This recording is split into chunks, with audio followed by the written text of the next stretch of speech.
I guess I should intro us. What's up, everybody? If you're listening to this, welcome to the Mike D and the Short Shot podcast. I'm here with David Syvertsen and Chris Tafaro of CrossFit Bison, where I'm super lucky enough to work at now. And honestly, so I sent the guys I made some bullet points just to keep this episode on track, but it's going to be a lot of banter and catching up because the world is pretty crazy right now. And I mean, personally, for me, my last two episodes have been like kind of deep, and I think we just need to smile and laugh. So that's it, man. So all right, let's start. Oh, random thing. I actually wrote this down as I was leaving the house. Random thought. So Ben & Jerry's ice cream, right? In one fucking pint, there's at least 110 grams of carbohydrate. God knows how much of that is sugar. Yep. Dude, when I was at CrossFit Hoboken, I used to eat 2 of those. 2 pints. Really? Like during the open, 2 pints every Friday night, bro. That's impressive. It's impressive, but that's so bad. It's also bad, amazing what you used to be able to get away with. Oh, you dude. can no longer. If you did that now, you'd be pooping in 3 minutes. Oh, yeah. Yeah. So, do you notice that now, man? Like, that you're a little older? Like, do you notice if you eat Less shitty, yeah. It's like, for me, it sticks to me. It sticks to I me, feel and it sick. also, you feel it for multiple days. Oh, dude, If you used to crush something that was not good for you, like what we're talking about 8-9 years ago, I would say a day later, it's like it never happened. Work, but right now it's like 4 days later, like your joints start to hurt. You feel like you're heavy, you're breathing heavier, you're sweating more. It's awful. Yep. I hate that shit, man. Like I was thinking about, so a memory popped up from like 9 years ago when we went to when Morrison went to regionals, and I was thinking about like how different it was. Like it was outside at Reebok, which is super cool, but like just the level of athletes, how they've skyrocketed since then. Mm-hmm. Like me, I trained really hard, but I'm not like a naturally gifted athlete. Like back then, the skill set was so different. Yeah. So you could be strong and like have good cardio, and you could be good at the basic lifts, and you were fucking set. Like I didn't start training for regionals until like, I don't know, like 3 months out. I was like, oh, the open's here. Shit. All right, I should like buckle down. Yeah. It's crazy, man. I went to one when Romano was in it, and we went up there, and I got to see it at Reebok. Yeah, it was cool. It was cool. But yeah, I wonder what level that is, compared to today's athletes. It's probably totally different. That's true. To me, they were all studs, but that was just because I knew one of them who was a stud, and but there was guys beating him. I was like, wow. And I saw some of those guys on like ESPN from the year before, like Spencer Hendel. I remember like an interview with him, and then like Romano was like beating him. Like, man, Romano's a fucking man, Yeah. Well, he was close. And that 1 year. He was, finished dude. fourth. Yeah, fourth or fifth, right? Yeah, he was a spot or 2 out. Yeah, for dude. making it. Yeah, Just out, man. like back then, if you had double unders, you were like a really good athlete. If you had butterfly pull-ups, you were like, oh my, like what's his background, right? Bro. I remember before I even knew the competitive CrossFit field, the first competitive atmosphere I was in, I was a spectator at the Hoboken Winter Challenge, and I think it was 2011. And at that competition was Dan Tominski. Oh, Yes. dude, I judged that one. Yeah. And like, I mean, you could tell he was on a different level than everyone in there. But like right now, if you froze him and you put him in a gym right now, he'd be pretty good. He Right. wouldn't be like elite. Back then, he was like, what is this guy on? And then like you hear about his story a little bit, like former military, addiction issues. And it just like, I remember following him like those next like 2 to 3 years because he made the games, I think 2-3 years in a row. Yeah. And he was like, he did pretty well at the games too. He did. And I just remember like he was the only guy in a room. I think Chris Harris competed that year, Dan Romano. Like there were a couple other guys that like now they're a little bit more famous, right? Yeah. Or they don't do it anymore. But I think Tominski was like the one that would do ring muscle ups. And like he did like 9 in a row. And it was like, like holy cow, right? And like, hey, that's still impressive. Like if you do that now, it's impressive. Yeah. But the bar that has been set now for just like strength, capacity, speed, skills, it's like back then, if you froze those guys in time, they'd be average at best. Yeah. Oh, dude, for sure. It's amazing. Do you think how good they were though for that time too? Like he could do 9 ring muscle ups, but he also snatched like 240. Yeah. And he looked like he was not a big guy. No. Like that's just, and they just did. we probably train, the whole training's totally different now. Yeah. You know, so like that's just natural ability. Yeah. To like throw 240 up over here. I was shocked. Yeah, there wasn't Judging as him much on a snatch technique back ladder. then. And like, I didn't know who he was when we started this thing, and I'm like, this guy's, there's 135, there's 155, 165. I'm like, who the fuck is this guy? He hit the last one. He got it. Yep. I was like, only two. I guess him and Dan maybe did it. Yeah, I think one other guy. I remember Dan. I think did he fail the last bar? He might have missed the last one. Yeah, but still, I think he destroyed that comp. That's so crazy, man. Like, just to think, like we got in on the ground level. Yeah, you know. I mean, you more than like both of you guys more than me, because he told me about it for about a year. I want to say was before. That long though? Yeah. Like I remember when I moved into Hoboken, it was a year after I started at Prebon. And I think that you started talking to me about CrossFit like that first year. So you were there at least 9 months before me. Because I actually remember showing up when I lived with Webby in his apartment in Hoboken in the spring. Webby's a member. You know, and he's awesome. Well, I think it was the spring. I lived with him for like, I think it was like 3 weeks, just kind of get a feel. Do I want to live here? Yeah. And I remember going to the free classes that Saturday. So like, you were definitely there at least 9 months prior to me. The first time I went, a free trial class was like right before the Thanksgiving break of the year before. Yeah. And then me and Deb started in January. Yep. Yeah, right and that's when you started telling me about it. You're like, like, because I used to ask me, like, what do I do to work out? I was like, I go do sprint intervals on the treadmill, and then I go lift. And you're like, you're basically doing kind of like what we do, you know? So. Yeah, we lifted one time at my old gym. Yeah. Like, that was before CrossFit, I guess. Which is now CrossFit Willow, right? Right. Yeah. Oh, what was that place called? Supreme Fitness. Yes, that place was a shithole, bro. I used to drive past it. It was such old school. Shithole, I love that, you man. get a key. They give you like the fob, and you just can go in whenever you want. Like, so it's always open. That is sick. One night I was in there and like the lights were on, but it was like 5 in. I didn't see anyone.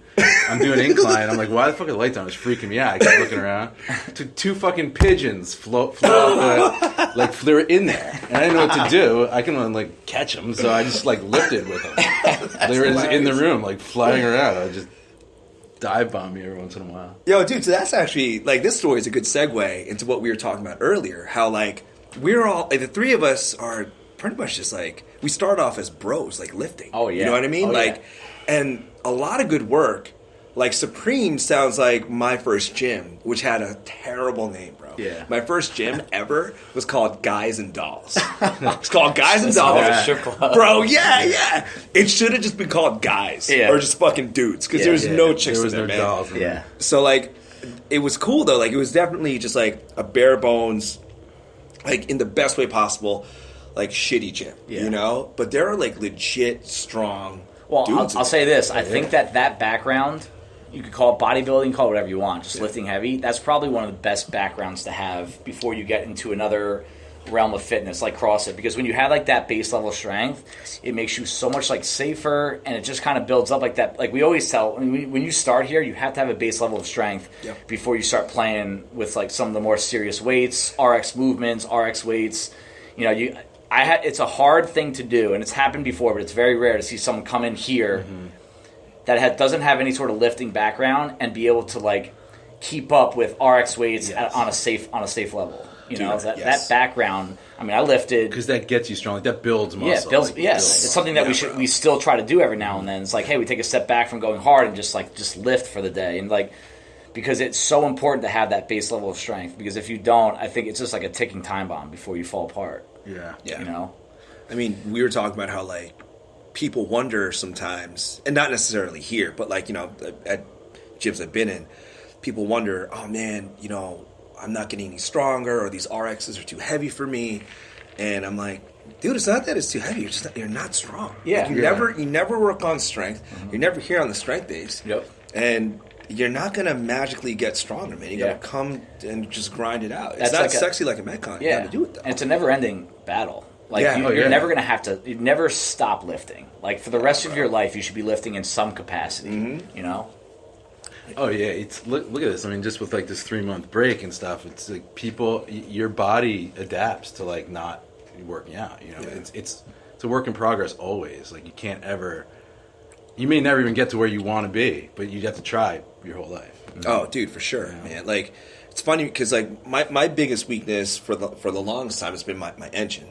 and my engine definitely got better. Right. Because I was doing just straight up like rowing, which is awesome. Yep. And then I was, the Bison bodyweight stuff is like a lot of like, high volume, a lot of cardio, which is great. Yep. My strength definitely took a hit for sure. Yeah. But that's to be expected. Yep. You get it back quick. You have a foundation, you get it back. Yeah. I mean, I just benched for the first time in 4 months probably. It's probably been a month even when we were... And, yeah, I'm off like probably sets of 5, maybe almost 40 pounds. But I know, I've been there before. Like, I know that'll come back if I work on it. Yeah. Within a couple more sessions. Yeah. Yeah, man. Wake it up a little bit. All right, so let's go to the very beginning, right? Like, how did Craig tell you guys that I was coming on? Like, Craig literally just kind of threw me in. He's like, oh, do you want to coach? Yeah, sure. Craig, I'm not throwing you under the bus, but, like, this is pretty much how it happened. If you're listening, bro. Like, so I had a meeting with Craig. I remember driving into Hoboken. I definitely parked I had my pickup truck at the time, too. I parked on the wrong side of the street, which I didn't know about. I'm really lucky I didn't get fucking boot. I met with Craig, and then he was like, yeah, this is the gym. Let me show you around. It was, like, super hot. And then he was like, yeah, so do you want to coach? I was like, yeah, because I kind of needed a job, too. I was like, yeah, for sure, man. And he was like, all right, well, here's the schedule that, if you want to do it. And can you start next week? I was like, I could start tomorrow if you want. He was like, let's start next week. It was a Tuesday, I think. I was like, all right, cool. I was like, sure, man, let's go. Which I'm super grateful for. But so, like, how did he say? Like, did he say anything to you guys? It was a meeting. Yeah, we had to be there like Saturday. We were gonna have a meeting and then do like a coaches. We did a workout. Remember? Oh, sick. All right. But I was confused because I was like, we had like a lot of coaches, but a lot of coaches there. But maybe no one that could do no one that had like total freedom in their schedule. So I was a little confused as to why. But I remember it only took like 10 minutes before I was like, oh, this guy's great. I like this guy. But I think at first I was like, fuck this guy. I mean, that's such a typical dude thing to do. Dude, like, I can remember. So, like, I'll be honest with you, because you were taking my job. I only coached a few classes at night. Like, I didn't give a shit. Like you and Mike Dill. Like, the first times I met both you guys, I'm like, gosh, losers. Like, we can get into a Dill story later, but like you, like, I actually remember where you sat the first time I saw you. You came and watched a class. I think I was working out with a class. I was working out with a couple guys, and like you just sat on a box near the old CrossFit Hoboken logo in the back corner. You just sat there, like yoked up, smiling, glasses, hair gel. Like you look like a Jersey dude, like to me, just like, oh my gosh, like this. And I remember just like you, like what you're doing right now, like the head bob, like as we're working out, and I'm like, why is he like creepy watching us? And I remember your first 5 classes. You would run from like one side of the other, like, from one side of the gym to the other, and like back and forth. It's like you were sweating like unbelievably at the end of the class because you're so like passionate the way you coach. And I remember at that time, I even might have told someone, I was like, he's definitely showing off. Like, there's no way he's going to act like this forever. And here we are, 8 years later, you're still the same exact way. I remember like the first time you coached here. I remember videotaping. I think I put it on Instagram, on the Bison Instagram, like. You literally like are so passionate about everyone you meet and talk to and coach and warm up and like going over. So, but back then we're not used to that. Like nobody used to coach like that, you know. And like I just remember like thinking like your first few classes, you're just trying to like put your foot down and like kind of maybe show off a little bit. And I was 100% wrong because that's who you are. It's just funny that things change. Like your initial impression on people sometimes is just not right. Dude, so true. I hate when people say like, no, dude, like my first gut is always right. I'm like, no, it's not. Like you prove yourself over years, not a few days. It's just funny that that's what you've turned into, and you still are that way, which is amazing. Bro. Yeah, man. Like it's funny you say that, dude. So like way back in the day, I interned for seminar staff for CrossFit. Right. I interned a couple times. And this one dude, I don't know if he's still with the staff. His name is Joe Alexander, and he was a really nice guy, but like pretty strict. Former military. I think he was a SEAL or a Ranger. So like, Cariana told me about him. He's like, yeah, he's pretty. He has like high expectations and this and that. I was like, oh fuck, all right, cool. So Cariana after the first day on Saturday was like, yeah, so how's Mike doing? And Joe said, he's doing great, but like he doesn't have to like. He's super energetic. Like he doesn't have to like try to do that. Like, he thought you were trying to impress He thought I was trying to impress it. Yeah. And Corey was like, nah, man. Like, he's literally like that all the fucking time. Right. I was like, oh, man, that's so hilarious. So, dude, it's so funny, man, that you say that. Because, like, I'll say this. I never disliked you, though. I just thought you were just, like, just trying to, like, show off a little bit and, like, and get your personality out there. But, like, I always, like, I legit mean this. Like, from day one, I was like, I like this dude. Like, thanks, I think he just brings good energy into a room. And, like, I like that a lot. Like, that means a lot in a gym especially. You know, if you bring good energy into a room, it helps. Dude, thanks a lot, man. And, like, that's what I noticed about you guys. I was like, man, these fucking guys are cool as shit. Like, I remember that now because I was sitting there and Lennart came out. He was running and he had a head. And dude, Lennart, he's still there, isn't he? He's still there. That's Chris awesome. is still there, bro. I love it. Dude, I thought Lennart was a fucking games athlete. Because We all did. Right? Like, yeah. Chris, if you're listening, bro, my first impression of you, you're a fucking games athlete. Because, like, he has no shirt on. He has that big-ass lion tattoo. Yeah. He's fucking yoked out. He has that headband on. Yeah. I was like, this dude's a games athlete. Yeah, There's no games doubt. athletes.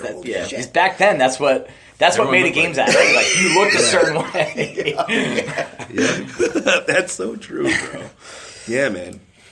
So, like, I mean, we could probably go on with this and, like, go on as long as you want. Like, lessons learned being at CrossFit Hoboken. What year was that? What year did you start there? 12, right? 12. Yeah, June 6, 2012 was my first official day there. 8 years. 8 fucking years. So we had been there for a couple of years, like a year or two. You've been... I always base on, like, my first open ever. The 2011 was that burpee one. So I had started probably 16 months prior to him. I think I had just started interning / coaching. You know, like, you were there before me. Yeah. Right. Yeah. Huh. I remember, like, being at Craig's house one time, his apartment, Sky Club. Sky Club. That was when I remember hanging out on, like, his terrace. I remember talking to you about stuff. That was, like, the first time we, like, hung out. It was a good group, you know. We used to have, like, there was good staff parties. And that was it. Dude, think about, like, the three of us came out of there. Stefan Barr. He would always make, the rib roast. Yeah. Oh, dude, I remember this. I remember we got an email from Craig. And this, I think Maris was still there. Like, I remember him sending an email to all of us once you came on, and we had, like, a nice, like, foundation there, like, a good staff. And he was like, dude, I just want to say thank you to everyone here because, like, you know, we made a few changes to the staff recently, and, like, you guys, like, revitalized this place, but also just my love for CrossFit. Like, he was talking from his perspective. Like, and I remember that's, like, if you're talking about, like, an impression from CrossFit Hoboken that carries over to here, that does hold true. Like, if your staff is tight, like, no matter what's going on in the outside world, especially now, with the gym, you know, like, what's going on, if you have a staff that you really, like, believe in, you support each other, you have each other's back, like, it makes your love for what's going on, the community, the space, the gym, your career, but so much stronger. 100% agree, dude. Yeah, I remember that. Yeah. Absolutely. I mean, I look at the wall here at Bison, right? We have what on that? We have 12 people, right? 12 coaches. And, like, it's hard to do that with 12 people. It's hard to do that with fucking 5 people. Yeah. You know, like, and I mean, I've been in situations where there's, like, you know, like a big staff, not even a big staff, just like I said, like 5 people, maybe 6 at most. And, like, all it takes is one person. Like, if one person doesn't buy into it, it ruins it. I agree. You know, it makes it so much harder. I agree. I think that's, like, that's one key thing I learned from out of many. One key thing I learned at CrossFit Hoboken is, like, so you two left, right? And I knew. I was like, fuck. It's like Dave and fucking Tafaro leaving. Which is awesome. I was, like, happy for you guys. You're starting Bison. Right. So just kind of, and then, like, you guys got delayed. It's like, all right, they got delayed. Yeah. And Melissa even said, she's like, those were a terrible 4 months. 14 months. No. Let's go into that. So real quick, Melissa gave me shit. Melissa, if you're listening to this, she definitely gave me shit. She's like, why are you happy? I was like, because you're going to be in the gym longer. So what happened? Because I remember, like, things were supposed to get off the ground faster. Well, we had found place in Hawthorne that Wyckoff. Or the first one. Remember, like it was by right by Gothel. That was Wyckoff. Oh, it's Wyckoff. By the one Hawthorne on Bray Chevy. and yeah, okay. That fell apart quickly, but then we had to look for the next place, which was in Waldwick. We went with that one for a while. Yep. So glad we didn't. And then that didn't pan out. And then we finally found this place, but it still took a year at least. And then at that point, I remember we were doing whatever we could, but there wasn't that much that we could do. Right. So I remember I'd pick you up, and we'd go lift at CrossFit Hoboken, like in the day, and I would give you updates of whatever we were doing. But yeah, no, I mean it was a whole. I mean it was the zoning, right? Yep. Yeah, like when you we had no idea what zoning meant prior to this. Yeah. You know, so we go to the town like, hey, can we open up a gym? And they're like, absolutely not. There's not enough parking. There's not this. You have to get this rezoned. You have to hire this lawyer and that person. And it's like we didn't have like bottomless funds here. Like we were our topless funds here. Like we didn't have much to spend. So every time we were like, oh my god, we have to spend $3,000 on this, $4,000 on this, $1,000 on that. City planner. Yeah, city planner. Like what a job that must be. Like that was bull. Like she literally sat in our parking lot and counted how many people drove by, or how many people pulled into a parking lot. And again, hope she won't listen to this, but I think she will. Keep her name out of it. Yeah. Still know her name very well. But that whole process, like what sucked that, and this has happened multiple times, like with what's going on right now. I feel like I've been through this 3 times. Yeah. Is you're told that this is going to take 2 weeks. 6 weeks later, from an architect, you're still saying like, oh, we're still waiting on this person, and that person's still waiting on another person. Oh, this town only meets on Thursdays once a month, and you have to sign up to get on that agenda. Oh, they didn't go through the agenda well enough last month, so like you have to wait for the next month. Like everything was like when you got an answer that you did not like, or an answer that said like, hey, you can't open yet, you had to wait a month to get the next answer. Yeah, and like I remember actually being embarrassed, like just talking to our like support system, our friends at Hoboken. Like we told people what we were doing, and like 10 months later we were still there. And like I remember people being like, okay, so these guys are all talk and not doing anything, because they just it's hard. It's a hard thing to explain. Like right now, it's hard to explain why it took so long, but there's so many moving parts, and people. This is, I can remember being on the phone with the town, and they said, oh, by the way, you can't get on the July agenda because more than half of the council members or half of the zoning board is on vacation. Right. Wow. I'm like, it's like, okay, so cool, man. Like, all right, I'll talk to you next month. We're not sure about next month yet because we don't know if they're going to be back. It's like, wow, bro. That's what you're dealing with. Like, I remember just like watching like my bank account just go like down. Like I was still living in Hoboken, like paying $1,500 a month, my own apartment. And just like I think my income was from CrossFit Hoboken was like $1,100 a month. Just my rent was $15. Like it was just like week by week, just pop. Yeah. And like in your head, like right now, what we're going through is like what we said. What we hate with the state, they don't communicate like what's actually going on. Right? Like I don't mind what the answer is, but just give me the reasons why your answer is this. Because our lives, our families, like so many things rely on this. Yeah. And you're disrespecting us by not telling us what's going on. Like it's a huge issue. Like communication with government, municipal, county, state, federal, is awful. It's just so bad. I believe it too. It's true. There was also all the firewall that needed to be built. Mm-hmm. There's so many things that need to be done. Like it's amazing that it even got open. It's amazing. I don't know. Like I don't even know.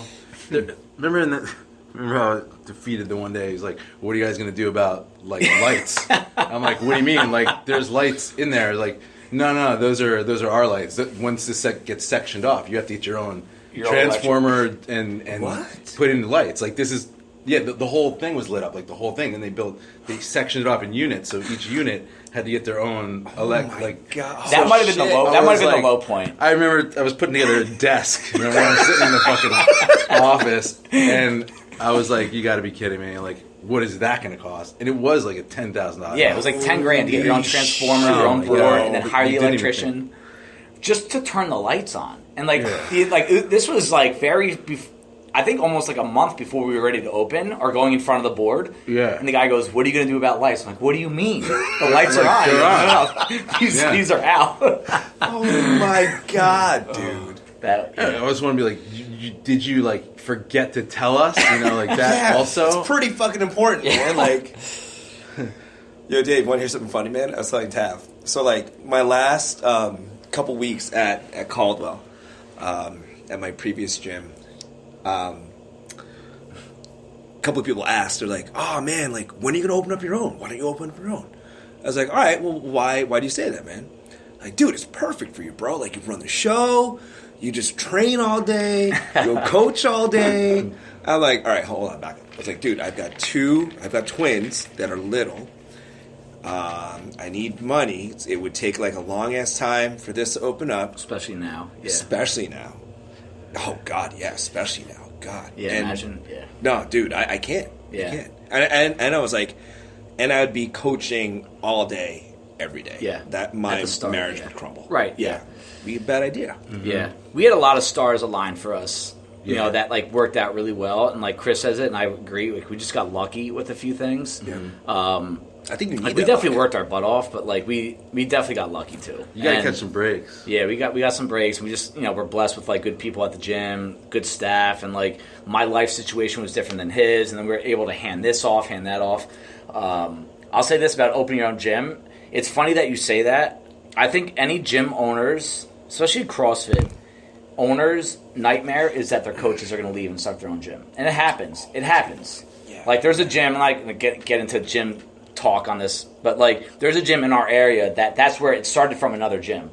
Like, hey, these two people went here and they started their own, and then all the members followed them, or half the members, and that other gym fell apart. Mm-hmm. Like there's no doubt that's never not going to be a fear. You know, like I remember like back in the day, like Liz and Adamar were talking one day. It looked like they were whispering. I'm like, I go home like, Ash, they're going to start a gym. I know they are. I remember when you told me that. I was like, I think you're making you get a little paranoid on this one. I was like, screw those two. No, dude, that's a legit fear though, because like you never know nowadays, man. Like, although it's like part of me would be like, good fucking luck, you know?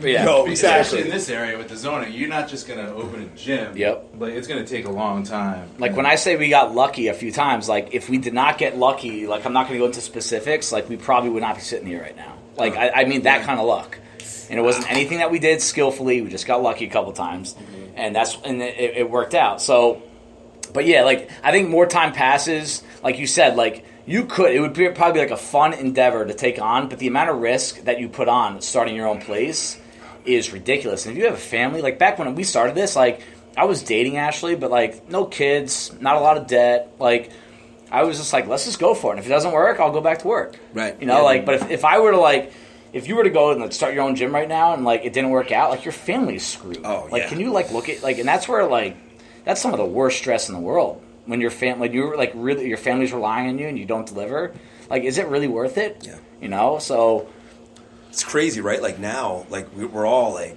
fucking, we're all fathers, and like we have our families and shit. Like, especially when all this started happening with the coronavirus, you know, that was like super.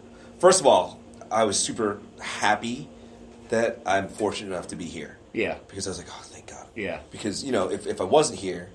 Who knows what would have happened, right? Like, you know, having to provide for your kids, for your wife. Oh, it's pressure. It's a lot of pressure. Hell yeah. Yeah.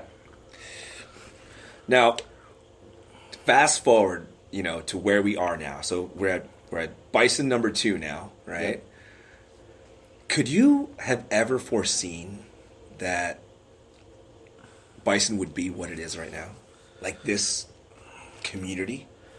I mean, sometimes when this place, like when we walk into this place and see it, it's still like my favorite CrossFit gym I've ever seen. Like the way it looks and everything, and just the people, the members, like this space. I mean, I think I always wanted it to. You always wanted it to be like this, but I don't think I ever would have imagined it to be like this good. Yeah, I guess, right? Right, yeah, like the first place, like, I miss the old space, but I like this space better. But the old space was a little bit more like rustic, like, the concrete walls. There's more dust in there when you have concrete on the walls, and like it's just always dusty and dirty. Our floor cleaner didn't work for 2.5 years. It was always filthy in there. But like, again, like that's what you like. Right now, you walk in and like I've had people come in and be like, "Wow!" Like from other like across the country, like on drop-ins, like, "Wow." Sick. So have I ever imagined like the space looking like this? Not really. And it's also like I did always envision like Bison being like a really like big, like nice group of people. But it's hard to really imagine that because like people are so like individual and specific. Like this group of people we have, like I'd never imagined that. Like I really love the people here. Yeah. And this is not just saying this because some are going to listen to it. Like I really do. Like I think that's part of what I've had a couple like really bad times during the lockdown, and I think part of the reason was just not being around them. Definitely love my wife, love my son. Like this is probably the best time to ever have your first kid, to be honest with you. But I still miss being around these people. And because I think they made me better on a lot of different ways that I just don't get by being at home as much, Like that's a pretty powerful statement. Like I did not imagine that, to be honest. People, no way. That's a lot. That's what I feel. Another like lucky thing. Like, really lucky with who comes here. For the most part. I'm not just kidding. But out here, you're talking about a different group of people, different times of like Hoboken's like young, single, go out every night. Like that's what that town is. So that's what a lot of what CrossFit Hoboken was. It's true. Yeah, right? I didn't think this could be like that. No, I never thought that. Like, socially. Yes, exactly. Like we have like the social groups here are really strong. Like we can start talking about that. Like I love that about Bison. Like how many people here are so close with each other outside of the gym. Yeah, that's true. That's another thing I probably did not envision.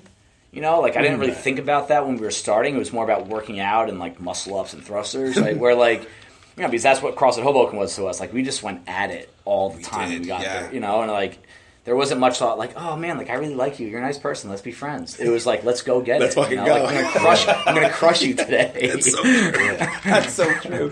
And not that there wasn't a community there at Hoboken. Like especially when we were all there. It was fun. It was fun, but it definitely had a different atmosphere. Right. It's more like, oh yeah, it's fun. All right, I'm gonna fucking smoke you. Yeah. And it's like, all right, let's go drink. It's yeah, like, exactly. All right, cool. Yeah, like you would meet them at bars and stuff, but it wasn't like you were like you didn't go meet the families. There wasn't really families. Right. Families. Yeah, true. Exactly. It was single people. Mm-hmm. Yeah. Mm-hmm. Yeah. You're just like, you're in a different mind spot back then. Yeah. Yeah. We would hang out with like Chris and Maris sometimes because they were like the only other married couple and Bennett was. So we would do stuff with them sometimes, went to movies, like dinner, stuff like that. Cause we didn't have, but yeah, I mean, no, I didn't think that like the way that these parties are, like I didn't think that 50-year-old like ladies from Ridgewood were going to be doing keg stands with high heels on after they just crush an open workout. That's awesome. I just wasn't thinking about that. I love it that it is. Yeah. So do you think it's like, I mean, I have my own theory that I'm going to say in a second, but like, do you think it was just a matter of luck, of like being in the right area? Like, what do you think? Yeah. I mean, this is a great area. This is a great area. The people are willing to make new friends. I guess I just thought everybody had their groups of friends and they wouldn't want to like make new friends. Like the families, but I guess they were really happy to have people with like this similar interest and stuff because I guess when you're a family, you kind of like become friends with your kids' friends' parents, right? Like you don't really make your own friends when you're an adult. I think so. Like here, that's true. They met each other, let each other into their lives and stuff like that. Right. Yeah. No. Yeah. I mean, it's so hard to like Chris and I are both like, we're never going to be like, yeah, we built this place and it's because we are the way we are. That's why this place is close. I don't think that. People will come up to us. I remember like someone during an open party, we were taking a piss next to each other in the men's bathroom. All right. Back at the old space, there's 2 urinals. He was like, hey man, like I really give you a lot of credit for building this. I'm like, dude, we didn't. We started it, but it was built from the people that came here. Like, I think that if you want to give credit to people, I think it's some of our founding members. Like, I think I could right now could recite to you our first 10 members, and most of them, I think -1, are not still here. And, like, they're really responsible for the community here because I think everybody out there has like this inner badass in them. They do. I think everybody has it, but they're afraid to like really put themselves out there. So at a CrossFit gym, like think about Matt Wytrack. When he first came here, he was like the come over Wall Streeter, right?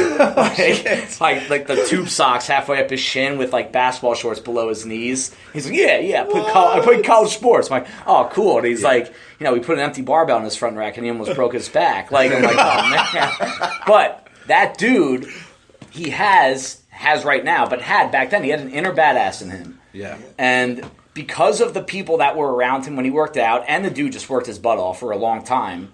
Dude changed his body, changed his mindset, bought 97 pairs of Nikes, and all of a sudden, like when he shows up, like I still to this day, when he walks in the door, I get pumped. Yeah, like every time, whether it's a Saturday or a weeknight at 8:15, knowing that the dude's been up since 4 a.m., just worked all day, just got off the train. Yeah, when he comes in, he goes from Wall Streeter, father, husband to badass for an hour, and like I think when that happens, when you have a room full of people that do that.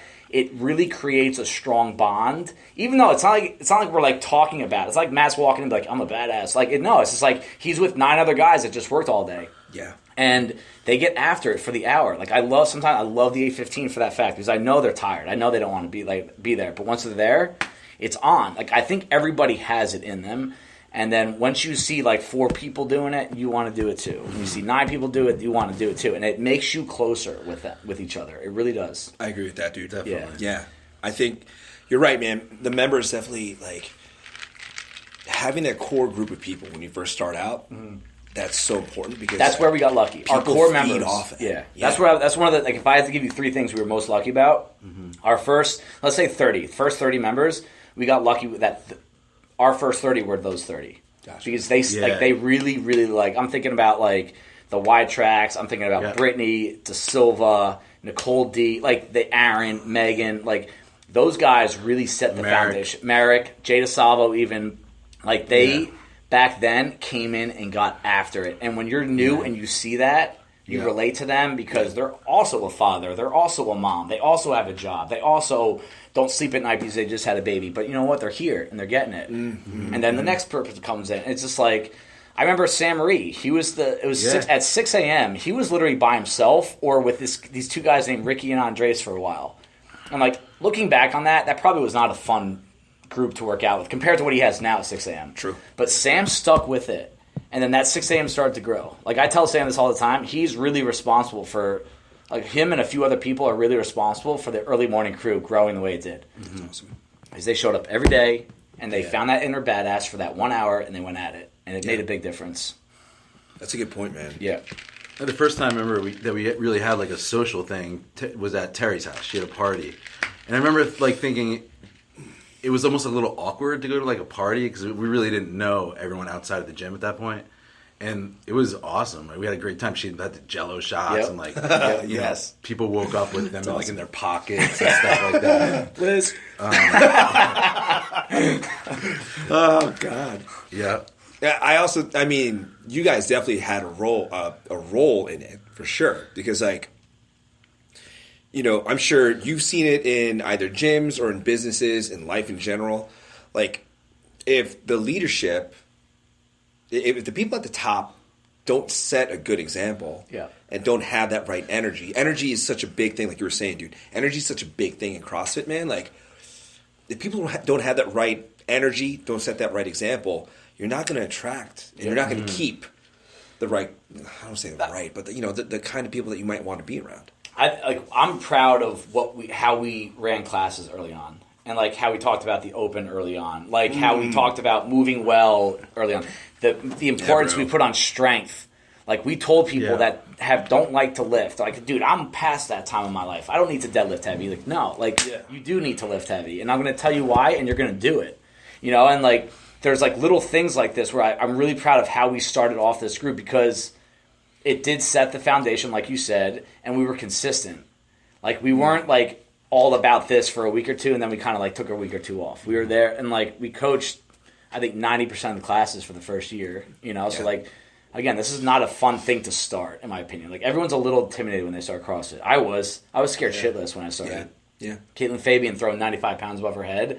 Like, just going nuts at CrossFit Hoboken. I was like, I almost walked out. I was like, dude, I cannot be here. Like, there's no shot. So like, but we made sure that everyone felt comfortable when they started. You know, even if we knew you were insecure, it's like, dude, we got your back. We're gonna be here with you every step of the way. We're never leaving. Mm-hmm.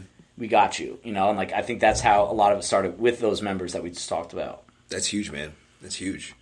Yeah, I think we still do a good job of like really making new people feel like welcome and stuff when they come in. Like we introduce them to the classes, and I keep in touch. You keep in touch with them a lot. Make sure they're like getting set up right. And Liz is very good with that too. Dude, you'd be surprised how many. And I'm not just talking about CrossFit, but like gyms in general. They don't do that. And when I say gyms in general, I mean like gyms that are like us but not CrossFit. Right. Yeah, they don't even do that. Yeah. Like, the person comes in and they're fucking lost. Yep. That's such a, like you said, dude, scary, shitty feeling. If you have a really bad first experience, you're probably not going to go back. That's like business 101. Yeah. Like if you go to a restaurant and you get sick or the service is bad, you won't go back. Right. Same thing with the gym. And like we've had a lot of people over the years like, hey man, like how can I help you guys out? How can I be like my answer is always just like be nice to people when they come in. That's literally my like to this day. Huge. It's like that's my answer. It's like, hey, if you see someone new, shake their hand, introduce themselves, and then maybe talk to them after the workout. Yeah, that's it. You like that value there. Doing that is unbelievably strong. Like you don't even fathom how strong that is. Dude, totally, man. And like I said, it's something that like I've dropped into gyms and like no one said thank you. Yeah, it's so weird. They just eyeing you down, and it's like it's uncomfortable. Yeah, it sucks. It makes it so awkward, man. Like. Especially when, something that really struck me the other day, right? I was listening to the Cleared Hot podcast, and Andy Stumpf had, Henry Gracie on. And for those of you that are listening, I think we've talked about it before, right? Like, so the Gracie family is, really one of the godfathers of MMA. Like, they're, jiu-jitsu family, Brazilian jiu-jitsu. And, Henry Gracie now runs the Gracie Jiu-Jitsu Academy. I think they're based in California. And what he said applies to CrossFit, right? He was saying how, like, one of the possible marks of a jiu-jitsu gym that doesn't totally get it is when everyone looks the same. Like, everyone looks like a fighter. Yeah. Like, they're like, oh, man, these guys are going to go into the UFC or, like, whatever, Strikeforce, whatever. Like, the mark of a successful gym, one of the marks is you go into that gym and there's, former athletes, there's dudes who fight, who compete, there's moms and dads in there, there's kids in there. Like, I was thinking about that because when we're in here, that's what we have. We have people that are former athletes, we have people that are trying to make it to the games, right? We have, like, just normal moms and dads. It's awesome, dude. Yeah. Mm-hmm. I mean, I think if someone could come to the 5 a.m. or 6 a.m., like the two biggest classes of the day, between 20, 25 people, you will find someone that you can relate to. No doubt in those classes. Yeah, bro. Like, we have, like, just like you said, every kind of athlete, kind of person, old, young, tall, short, boy, girl, like all this stuff, like, and I think that's important when you start this stuff is because I think everyone does that somewhat. Is they kind of gravitate towards people that they relate to, and not necessarily like, hey, we have to be friends, but like, hey, I do relate to this person because they just had a kid and they're not sleeping at night either. Right. Or like, hey, that person used to be an athlete, that guy got drafted out of high school, like, I can relate to that because I was a good athlete, right. Or like, hey, I'm going to try to be a weekend warrior, or I'm in a midlife crisis right now and I don't want to call it quits yet. So does that guy. Let's go, They're every single one of the people are in our gym, no doubt. I agree, dude. Yeah, and the good thing is, like, a lot of people have made friendships that they're not really alike, but they've gotten to know each other. Like, they've given someone else a chance. Like that's true. They may not normally have like hung out with people that like that their whole life, but now they have something in common with them, and I see that a lot. Like that's when you get the athlete hanging out with like the older guy or something, or something like that. You know, it is pretty awesome, man. Like.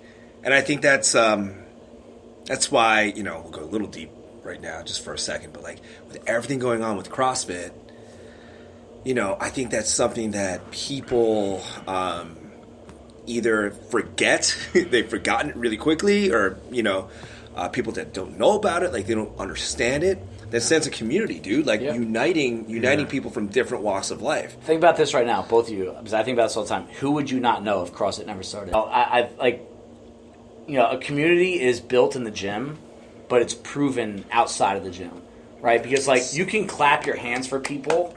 That's not community to me. Like that's just like basic human decency. Like if someone's like struggling, like cheer them on. That's like, a good point, bro. That's not community. Like I hate.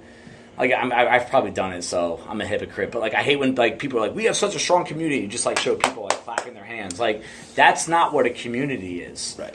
A community like is what happens outside of the gym. Like there are countless people in this gym that have like showed up at someone's performance for them, or like they're all of a sudden best friends and they get together every weekend and they pour each other's souls out to each other. They're in each other's weddings.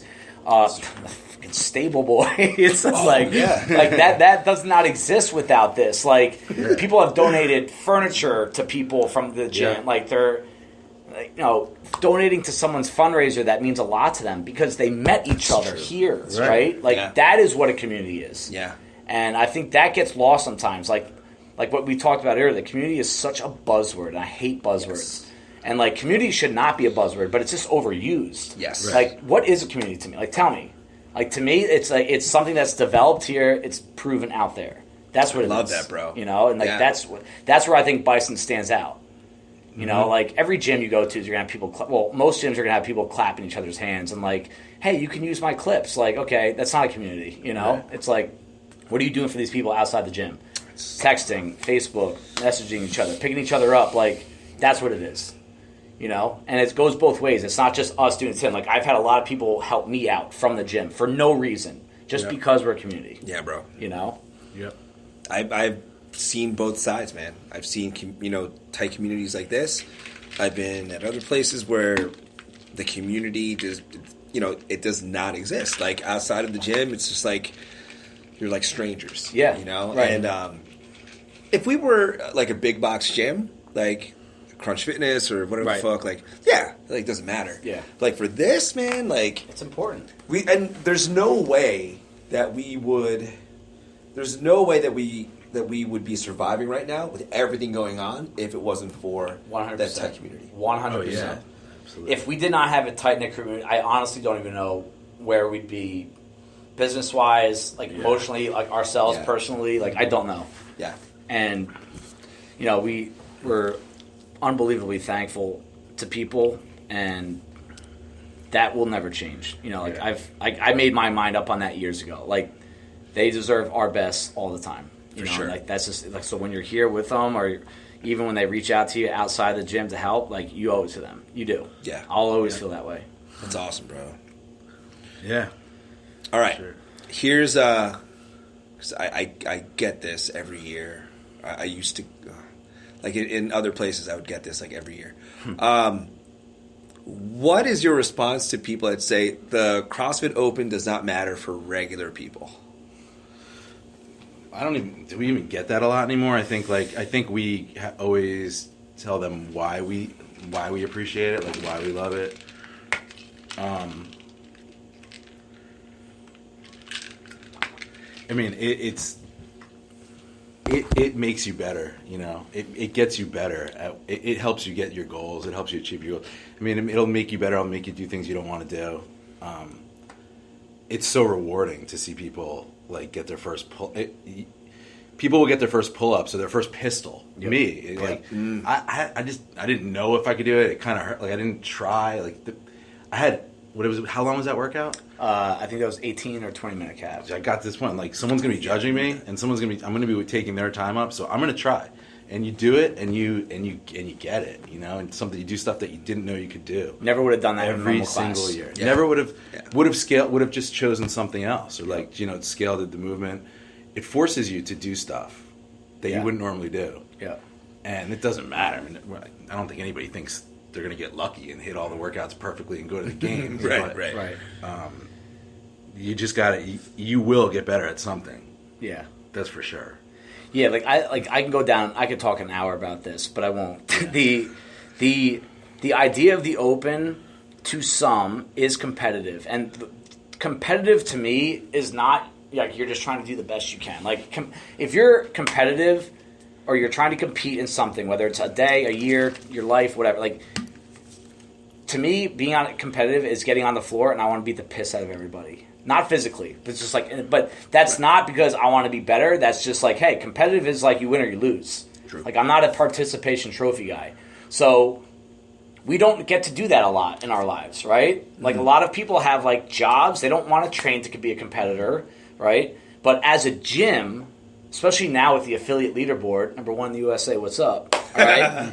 We get to do this together. We get to try to beat the piss out of everybody that signs up. And, like, I don't care if you're scaled, if you're RX, if you just started, if you've been doing this for 10 years. Like, your reps get to contribute to our team score. And we are trying to beat everybody. You know, and, like, that's where, like, I think that right now, especially with the affiliate leaderboard, like, you can say, I do think the open is for everybody. Even if you do 1 rep every day, that's 1 rep added to our score every single week. Like, do that. Why not?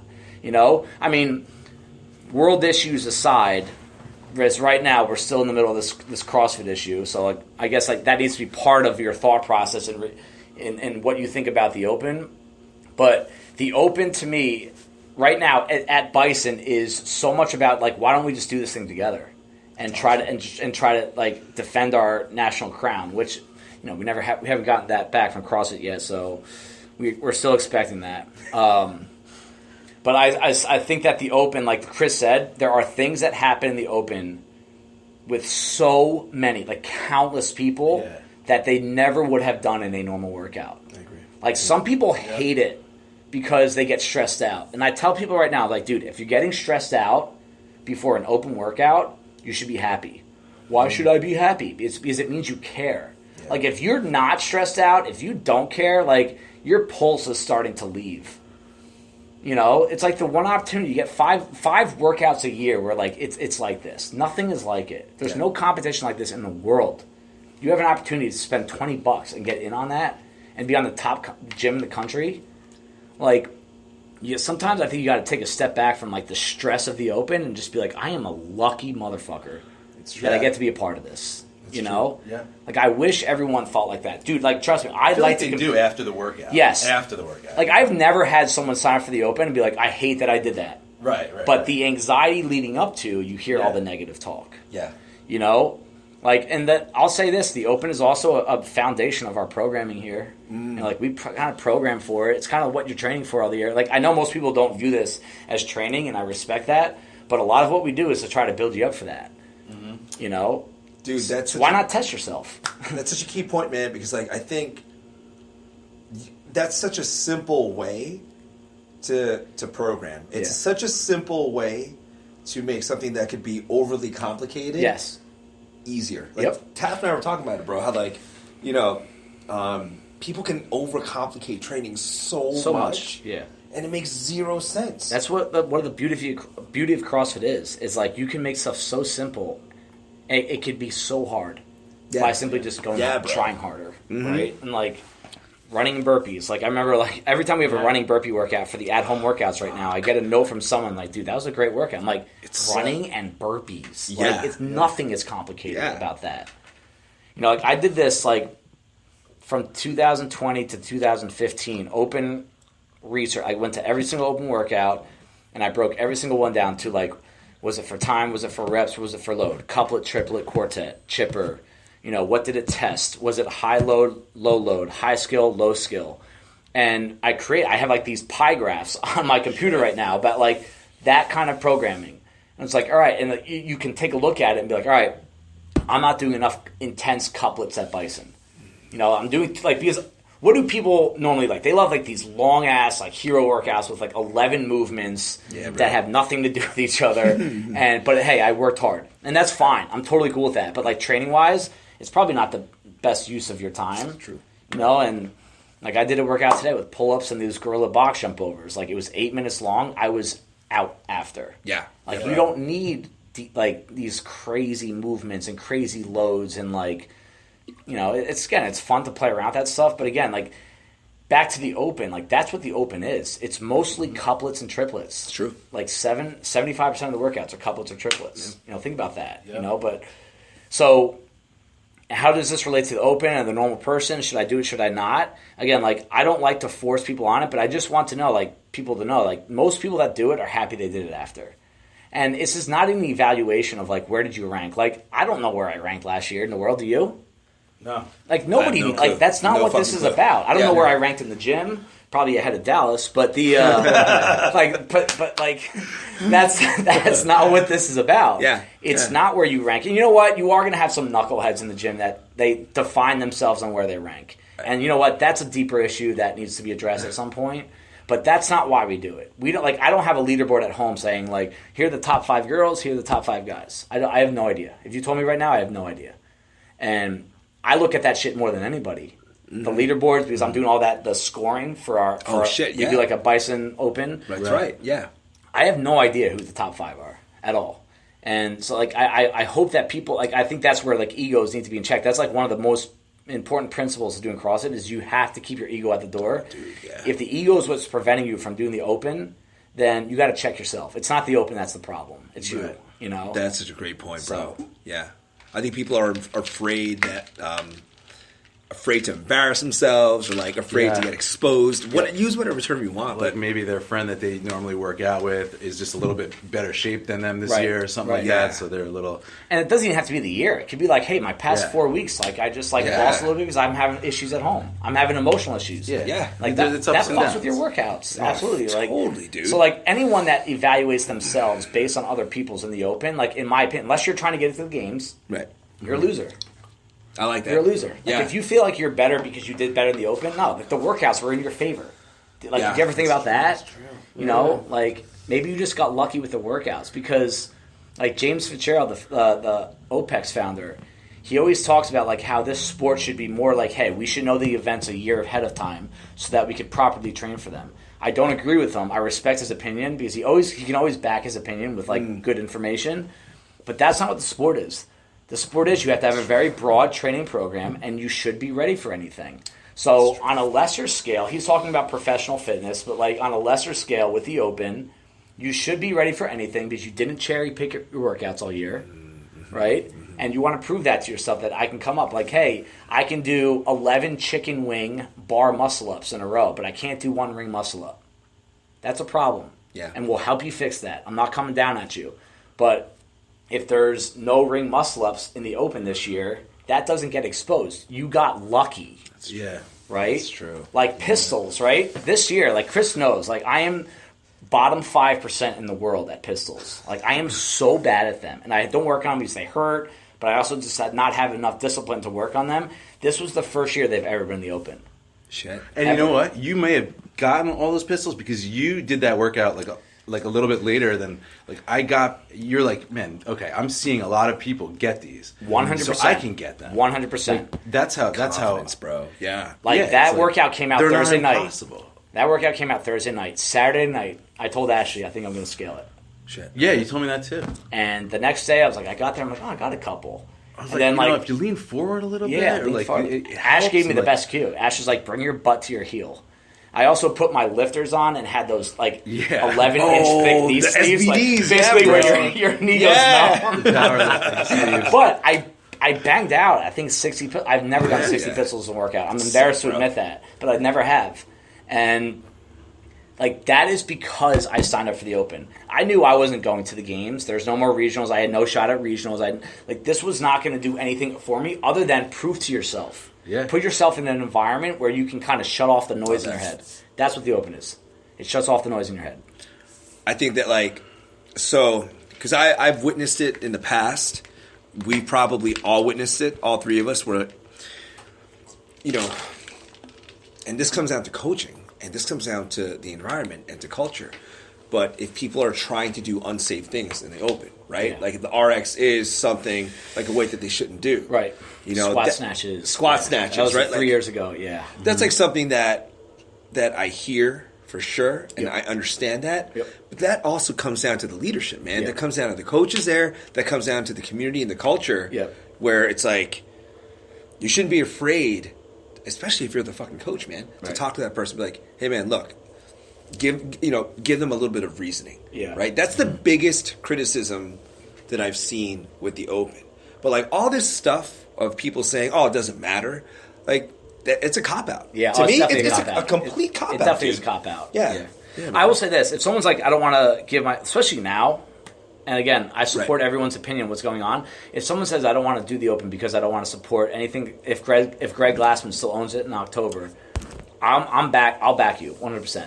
I got your back on that. I'll support that. But to say that it doesn't matter, or they just don't want to get $20 in general. I've had people say that, like, dude, I just want to part with $20 for this. Like, I'm on board with that. But to say that you don't want to do the Open because you're not going to make the games or regionals back when they had regionals, I mean. 99.999% of the people are in that same boat. Yeah.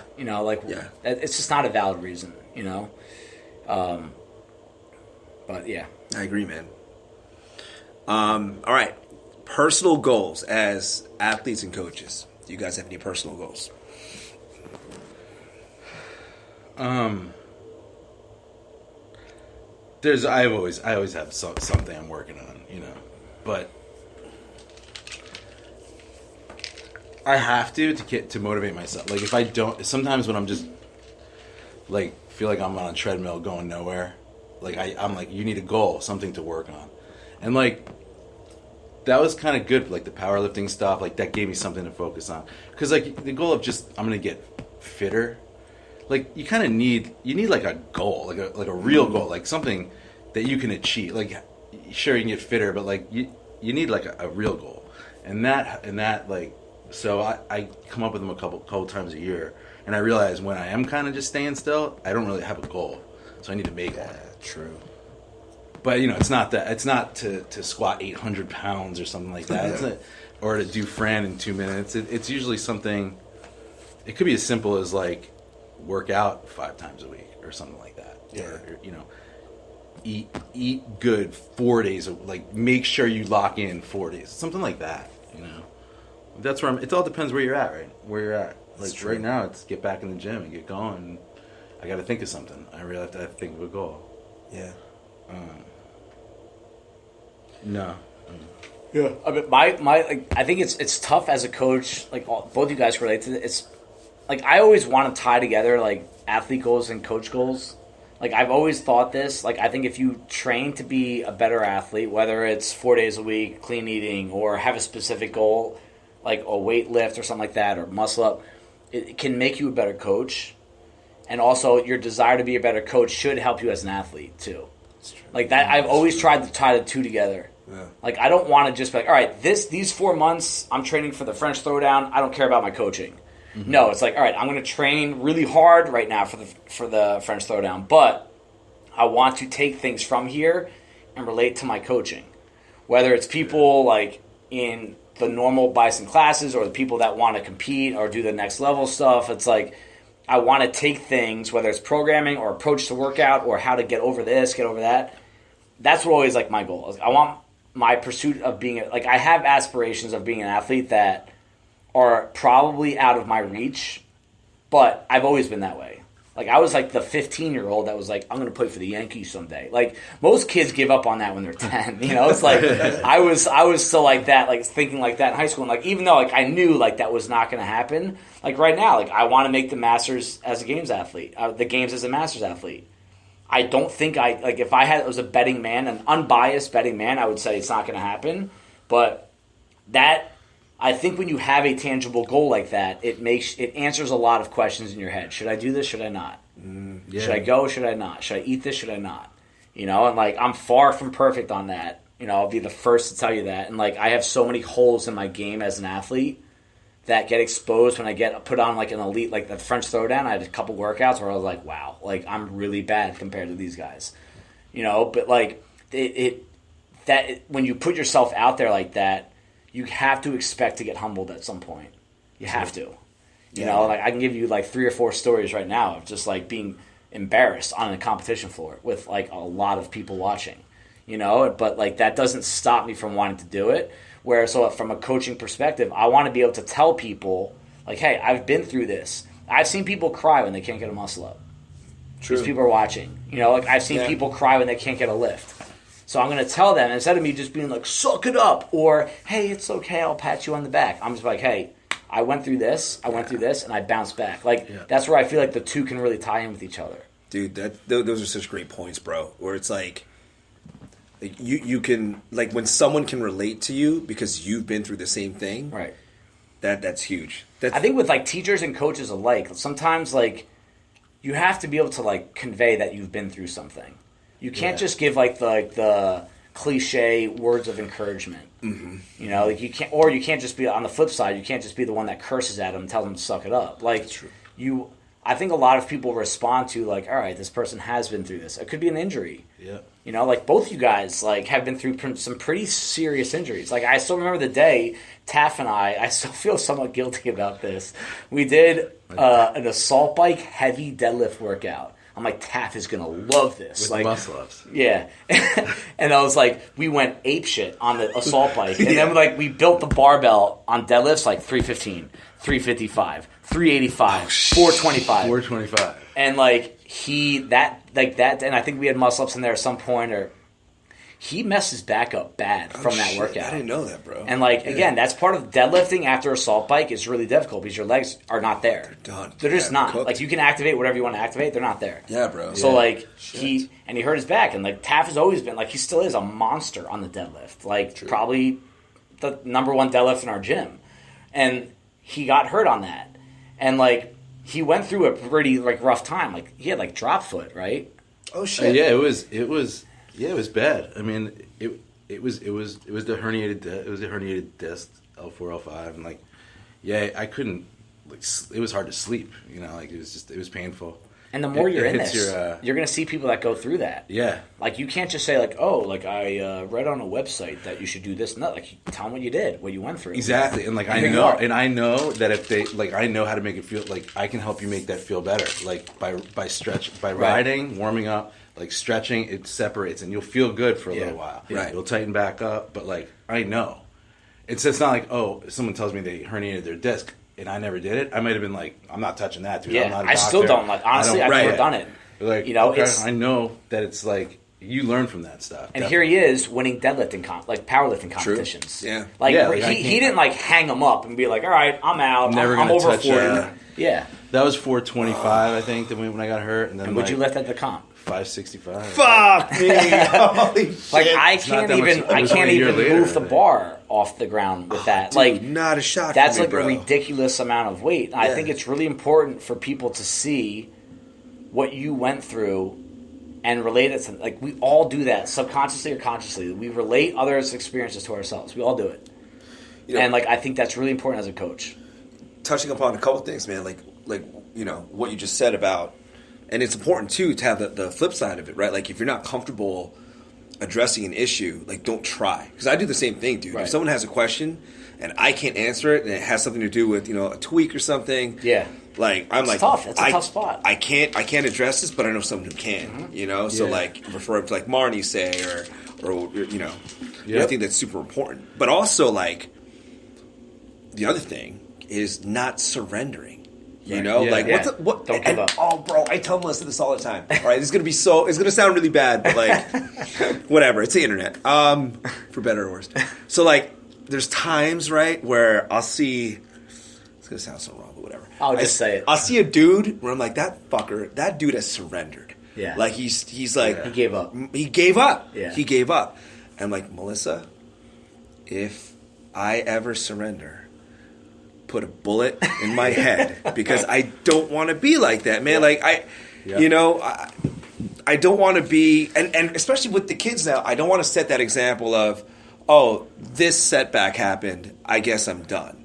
It's like, no, there's always going to be a way to get better, right? So, like, you had a setback, I had a setback with my shoulders. That was a bad setback. That was bad, dude. The back is bad, bro. I was out for a while. That might have been, like, that was right before the Open, and I was probably in one of the best shapes. And I had goals, right? This goes along with the goals. Like, your goals can get derailed, and you have to accept that. Yeah. Like, I had goals about membership here, like the business. Yep. My goals 3 months ago are a lot different. I was thinking this. I want this to happen. Now I'm thinking we got to get back on our feet. Save like water. Now it's a whole different set of goals. So you can't let that derail you. Like, you got to be able to adjust Pivot. your goals. Yeah, you got to be able to pivot. You're not in control of everything. Yeah, man. So I was able to do the Open that year. Like, it went from like I'm gonna do the best I've ever done in the Open to I just hope I can compete in the Open. You know? That's sick, dude. And it's frustrating. It's frustrating, but like, dude, could you imagine if you had said, "Oh fuck it, I'm done." Like I can't imagine any of us, right? Like saying, like, we have a setback. So let's take an injury. You with your back, me with my shoulders. Like, it could have easily been like, nah, Yeah. I'm going to hang it up. I'm going to do something else. Yeah. But like, we didn't do that, you know? But I also think that's a mindset. I think it's a mindset that gets like looked down upon these days, man. Like, people talk about, okay, so I wrestle with this a lot, right? Like being, and this goes into our next topic actually, like, I wrestle with this being a dad, okay? Like, there's certain fucking unreasonable expectations in my head that I have being a dad right now. Even though my kids are not even 2 years old. Like, my poor son, he's not even 2 years old. But I'm like, why are you crying, man? Like, why are you crying so much? Yeah. Because he's not even 2 yet, man. He's like literally still a baby, right? But I also think, so there's that side of things where you, as dads, we have to be smart enough and have enough like emotional depth to realize, hey man, the kid's just a baby. But there's also like the other side of things where like being a guy, like being like a man, is kind of bad nowadays. Does that make sense to you guys? Like, I was like thinking about this with Melissa the other day. How You mean like being like tough with your being kid? tough, bro, or no, just being tough in general. Yeah, it's like, what's that guy trying? I know everyone's got to be. I mean, especially now, like, you have to be so sensitive to so many different people that can easily be offended by something. And like, hey, part of it is like you have to be aware of what's actually coming out of your mouth. Like, sometimes people don't know what's coming out of their mouth. It's like, oh, I learned this joke back 10 years ago and I've been saying it, so it's fine. It's like, no, it's not. It's just no one ever told you. Right. But on the flip side, if you are coming across as like objective, you're seen as someone that just leans too far in one direction, right? It's like you're either a Democrat or you're a Republican, or you're a man or you're a woman, you're white or you're black. Like, it's hard to say like, hey, I just feel really strongly about like raising my kid this way. Like, I don't want my kid to be soft. Someone immediately is going to say, like, oh, he probably beats his kid. You're scarring him. Yeah. He's going to be effed up the rest of your life. You know, it's like everyone's an expert on everything. Yeah. And in relation to being a father, dude, I'm so early in the game compared to you guys. But I can tell you this right now. I told Ash, I was like, he's not going to be a softie. Like, he's not gonna cry every single time someone makes fun of him.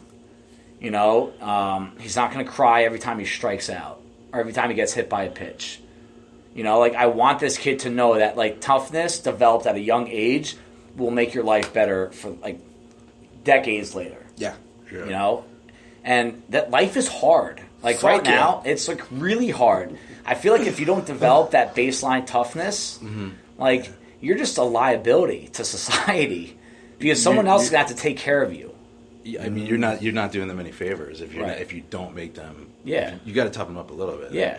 And, like, where's the line? That's the problem right now, right? Where's the line? Well, dude, I think there's you got to know that your kids they're young. Like, right. Too. Yeah, that's. But in terms of being like a tough individual, like, I think there's clearly, and this is where people get fucking confused and it pisses me off. Like, there's a difference between being a tough individual and being a dick.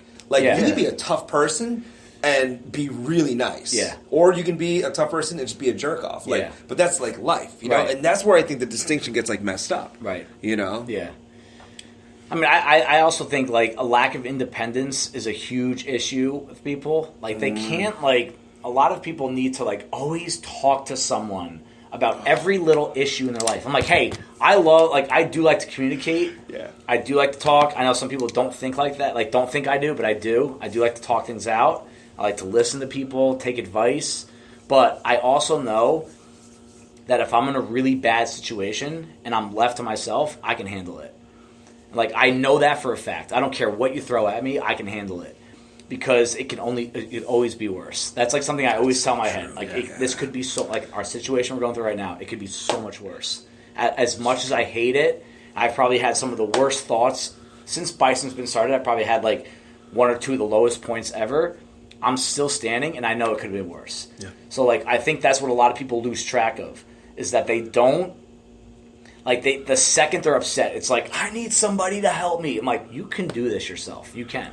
Yeah. You know, yeah, you can lean on people here and there, but, like, you should not need someone else for every little issue you have. And those, I'm telling you, a lot of times that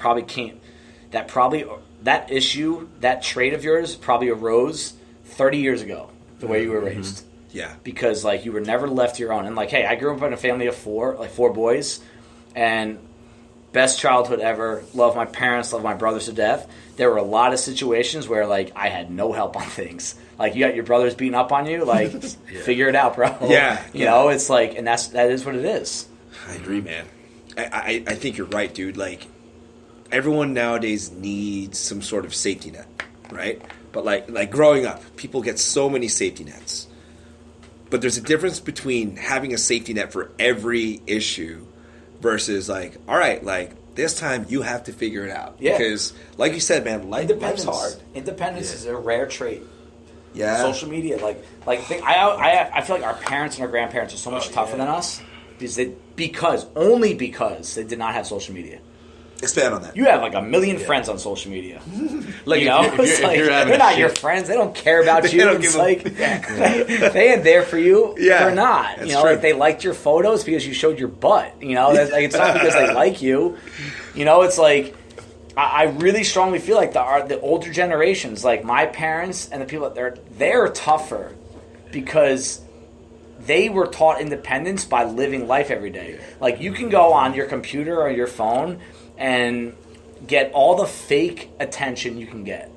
Like, yeah, like if your kid's keeping you up every night, you used to just have to deal with that. Right. You don't make a post saying, like, another sleep, or, like, you know, it's like a joke, but it's you are kind of getting sympathy from, like, all the comments. Oh, my gosh. Oh, yeah. You are. And sympathy makes you feel good. Yeah. It makes you erase some, like, things you're going through. It does. But, like, you know, some people rely on that, do it all the time. Every time something's going wrong, they make a post about it.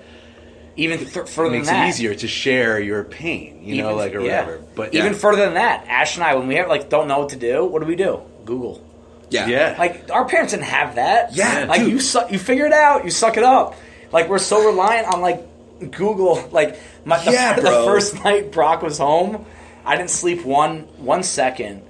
And I would love to see if I can find my Google history because I found that I Googled, like, newborn suffocation. Can a newborn roll onto his stomach? Oh, God, should newborns be on their back? What does this sound mean? How to give CPR to a newborn? This is what I was dealing with. And, like, honestly, and then I started researching, like, yellow labs in newborns because we have a dog and he's a little jealous right now. It's like, you didn't have that back then. Yeah. You had to live and just figure it out. Like, you just don't have it anymore.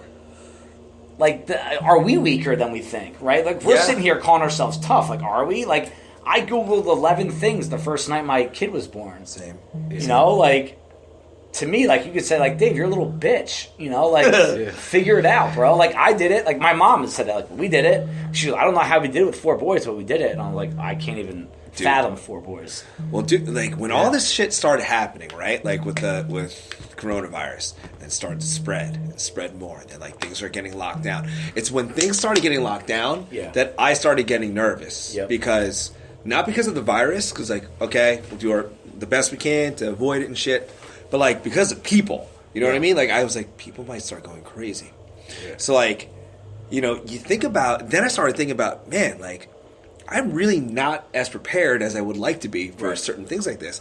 And then the thought came, like, my parents, my grandparents, when they grew up in the Philippines is poor as shit. Yeah, dude. Yeah. Like, super poor. Yeah. And my grandfather on my mom's side, like, he was a bad dude, man. He was with the resistance movement in the Philippines. He was in the guerrilla movement. Wow. So he fought with American forces and, like, that's real toughness. Yeah, he's a tough dude. This is back in, like, the 1940s. Yeah. I'm like, how did they figure that out? Then they ended up coming to America where it's, like, completely, like, literally completely foreign to them. Yeah.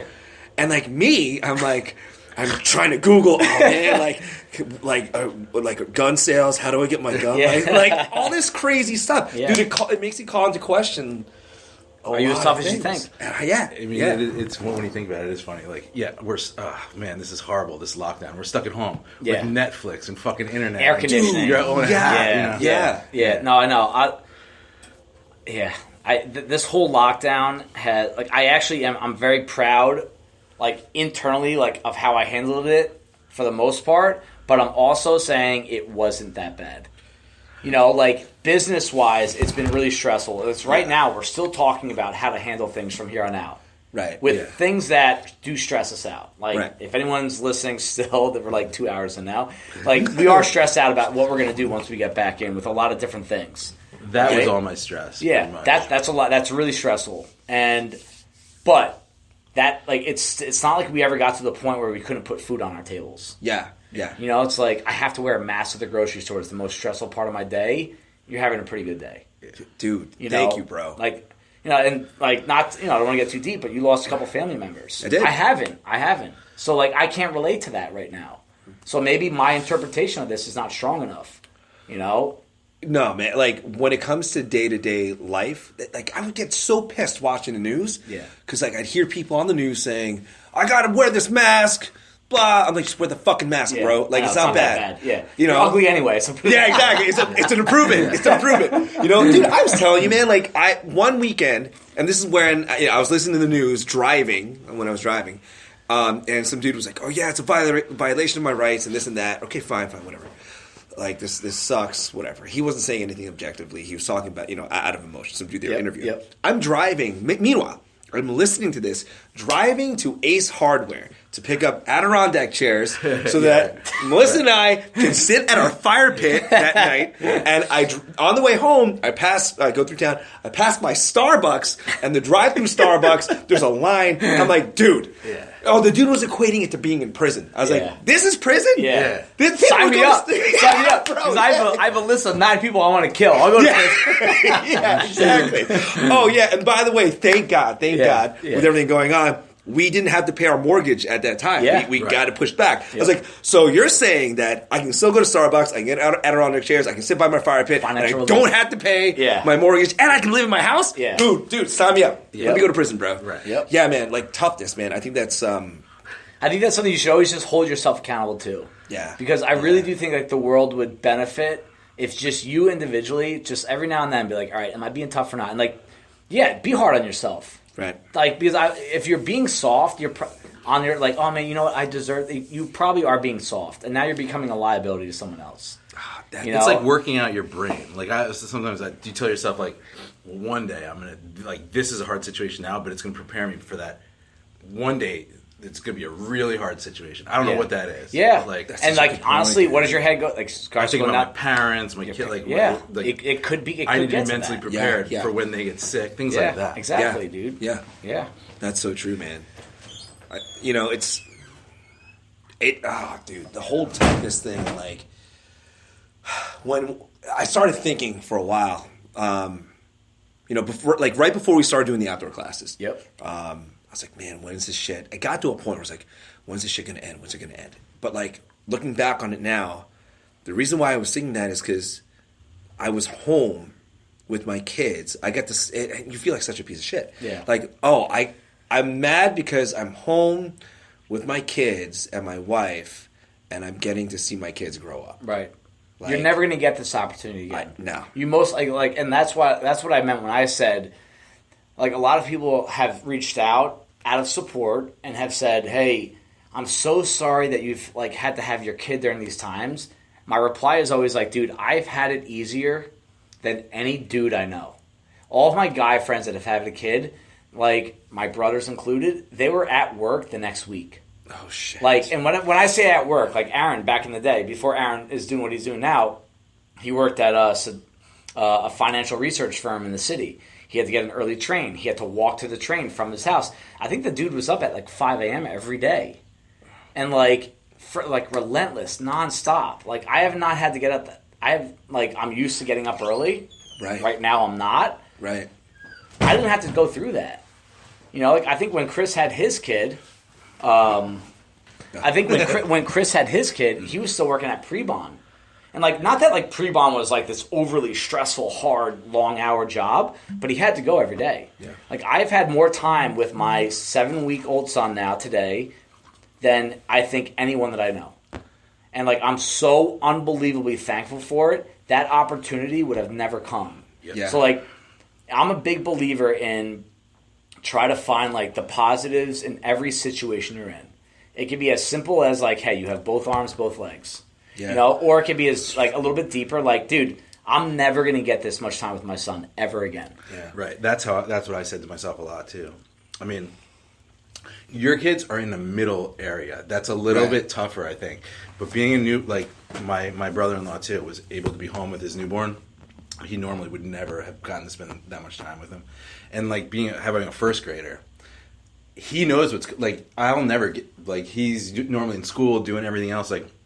I get to, like, see what he's learning every day and stuff. Like, I tried to, like, really get the most out of, like, our time together. Yeah. Like, we're always together, but not all day. I got to really get to know him. Like, know what he's good at in school, where he, like, starts, you know, fading out and not paying attention, things like that. Like, you'll never see him with his teachers, with his, there were 3 Zoom meetings every day, you know. Yeah. And it was... For that, it was really good. It was also really nice to have like Dev home. We were on the like same page, like ate dinner together every night. Like there was a lot of good that came. A lot of good, that I probably would have been worried about had you told me this was going to happen. Like, wait, you mean we're all going to be in the same place all the time? But once it happened, you deal with it and you make the best of it. You know, so. I'm going to miss it a little bit. Yeah, there's parts I will miss. Yeah, absolutely. Dude. Yeah. Like, there's nothing wrong with that. Like, don't feel bad about saying that. I think a lot of people are in that same boat. Like, I've had so many parents say what Chris has said. Like, I eat dinner with my family every night.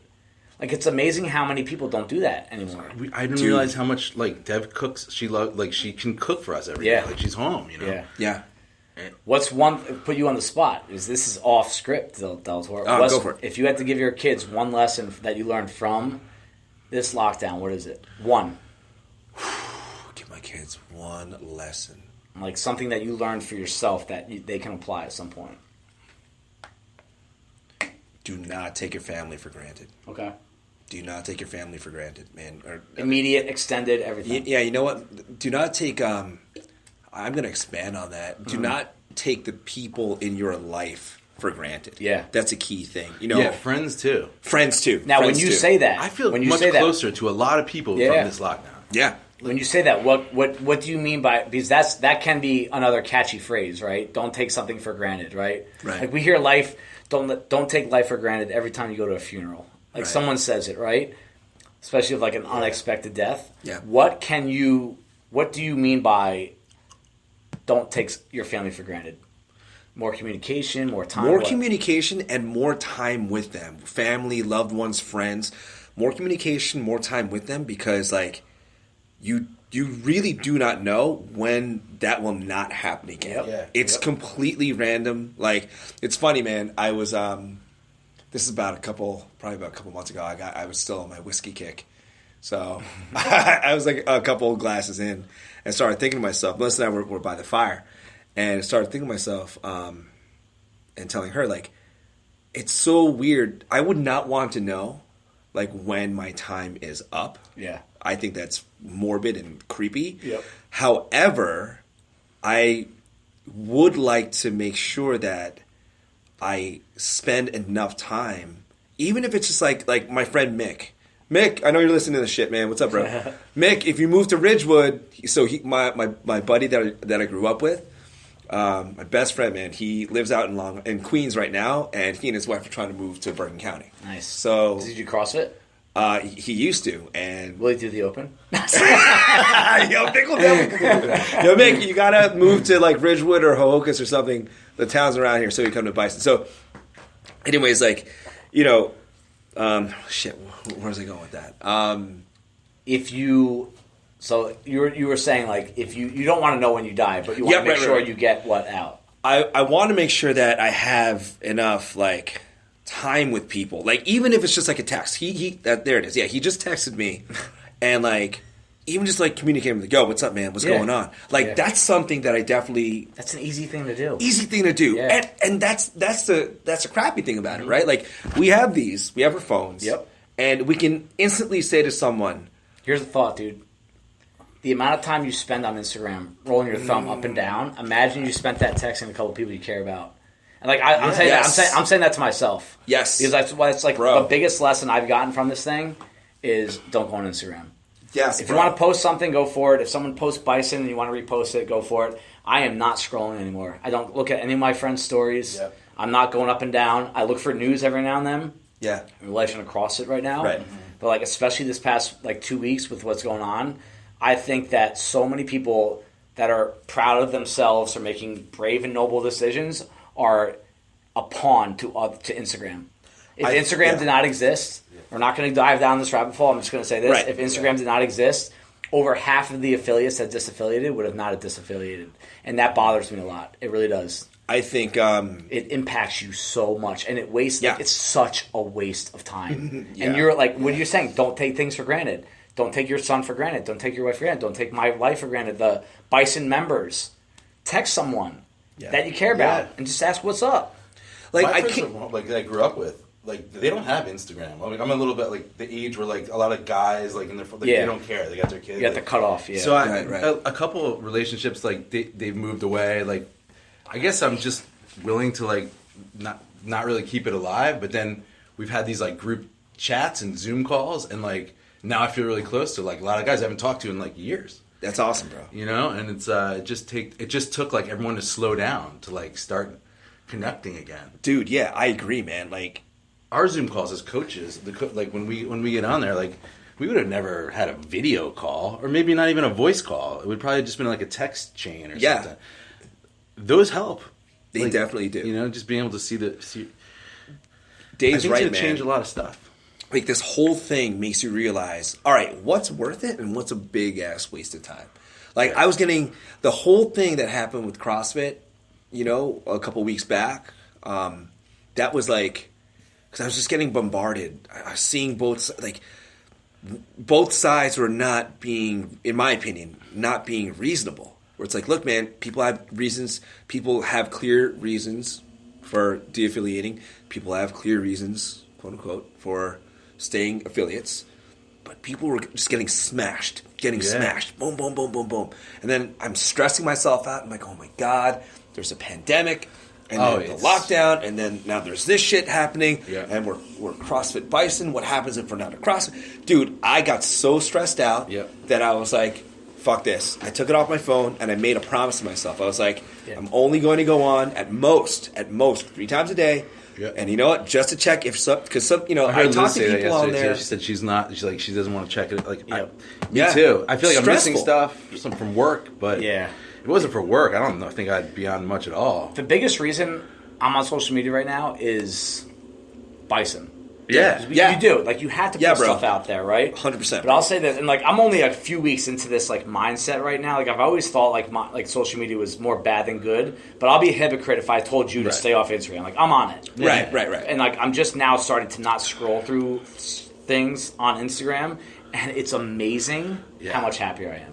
It's amazing. It's amazing. Yeah. Like that, I don't care about stuff anymore. You know, like, it's not in my mind. And I'll say this: social media probably brings out the worst in all of us internally, not externally, bro. But like, how many times have you? And I've done this. All right, so I'm not gonna come down on anyone. I've done this. How many times have you scrolled on Instagram and be like, "What a loser! Oh, God. What a loser! Yeah, God, yo, you're so Can't cocky. believe they You're so full of yourself. Yeah. But like, how about you like go do some push-ups, because that would be more beneficial than you scrolling on Instagram. Yeah. Go do some push-ups. Yeah. Seriously. You suck at push-ups. Or you know what? Like, I posted shit. It's ruined my day because I'm like, how come I didn't get these responses? Did I offend somebody by saying that? Yeah. And I'm thinking about what I'm like, I wish I just never posted that. Right, you know? The positive of social media, though, and this is funny, Ash, if you're listening this deep into this is not directed at you, but like my post on my personal page, like I want to be able to look back on it like years from now and just be like, and just like kind of like give me a perspective, or like God willing, if Brock is 15 years old, he can look at some of the stuff I was putting out there. I wish my dad had Instagram. Me too. When he was 20, because there's no one on the face of the earth like my dad. Not one person. I don't care what you say. There's not one person. I wish I could grow up seeing some of the stuff that was in his mind when he was 20, 21. Yes. And like, so some of the stuff I put out there, like, and the reason I bring Ash up is she's like, Dave, like, if it wasn't you, I wouldn't read your posts because they're so long. I'm like, Ash, there's 150 words. It's like, but I've had people say that, like, you know, the Owen stories, right? When I do the Owen stories, I love the caption. We love the Owen. Yeah, but their stories, they go away. But like the posts are great. It's a great yearbook of like your time. Like, like the Owen stories, they have him and I have like an inside joke going on. Nobody else knows about. So some people are like, dude, you're so hard on him. Like Owen and I are pretty close. Yeah. Like we talk about some good things. He's a great dude. I love Owen. Yeah, right? Those are funny. I make fun of him on my Insta stories. I've had some people say like, dude, like that's too long. I can't even read it. I'm like, it's 75 words. Like shut up. Like you're lazy, and social media has transformed you to the point where you just don't have an attention span more than a 2-year-old. It's just this. It's a fucked up thing. It's also like it's not for you. Right. But then it's also like, well, then why'd you put it? Why didn't you just text that to him? Yeah, exactly. But like at the same time, Owen loves it, and like those are the. Like, I never get more comments on that. Like people like, if you know Owen, you appreciate those more. So you laugh at them, blah blah blah. Yeah. But like at the end of the day, and I've done this before, you have no right to look at someone else's social media and tell them they shouldn't be doing it. You have zero rights. I know, so like we just got done, and I'm still working on this myself. Like I get annoyed when I see a games athlete try to go from games athlete to I'm going to get naked on a balcony and look over the Miami sunset. So instead of me like judging them, I just unfollow them. Yeah. It's amazing what you do when you unfollow. Because it doesn't bother you anymore. But why do you follow them? Like I remember I think you're going to miss something or something. Like, exactly. Yeah. 3-4 years ago, I used to wake up to text messages from multiple people. Did you see what so-and-so posted on social media? Dude, Did you see this? Did you see this? And like, I'm like, and then it would get you mad. Like I would literally wake up, and before I had like my morning Quest bar, I'd be pissed off. And I'd be like, all right, so I don't need my pre-workout today because my heart rate's already up. But like the reply is like right now, like this year's version of me would be like, why do you follow the person? It's almost like you want to watch a car accident, right? It's like, why not just like unfollow the person? Yeah. You know, like that takes like toughness. What we just talked about. If you're really tough, like you should not be getting bothered by something that's on social media. Yeah. If anything, like, and like I struggle with this too, and like, I'm getting better at it right now with what's going on. Like I'm not. It's tough for us though. It is. It's very tough with us. But Chris and I are on the same page with a lot of stuff. Like we are confident in our ability to make a decision. I don't need to scroll through 77 stories and 120 posts to make that decision for me. If it is, what are we doing here? Seriously. Yeah, dude. What are we doing? Like we shouldn't be doing this. If that, you know what you are doing, if you are doing that, is you are wasting time. Yeah. You are wasting time. Yeah. It's a waste of fucking time. It's a waste of fucking time. And back to and energy. I take my family for granted. Yes, bro. Like instead of doing that, like you were saying earlier. Imagine the amount of conversations you could have. Talk to someone. Yeah. I mean, Trey is like, guys, put your phone. Sometimes it's like, put your phones down. Dude, let me tell you. So my daughter. It's tough, dude. My daughter she's not even 2. Yeah. So, and I might be putting on fucking Disney Plus for them to watch something. Right. But the second I pick up my phone, she comes to me, she goes, Yeah. I'm like, okay. Yeah. You know, like, they're smart, man. They're smart. We like movie night the other night, and like, you know, every 15 minutes you feel the need. You got to pick up your phone. It's like fucking you can go down a rabbit hole. You know, and like again, like you said, 15 minutes. Like in your head, it's 90 seconds, but you were literally on your phone for 15 minutes, like just doing this, and like, 99% of the shit on there is just it's invalid.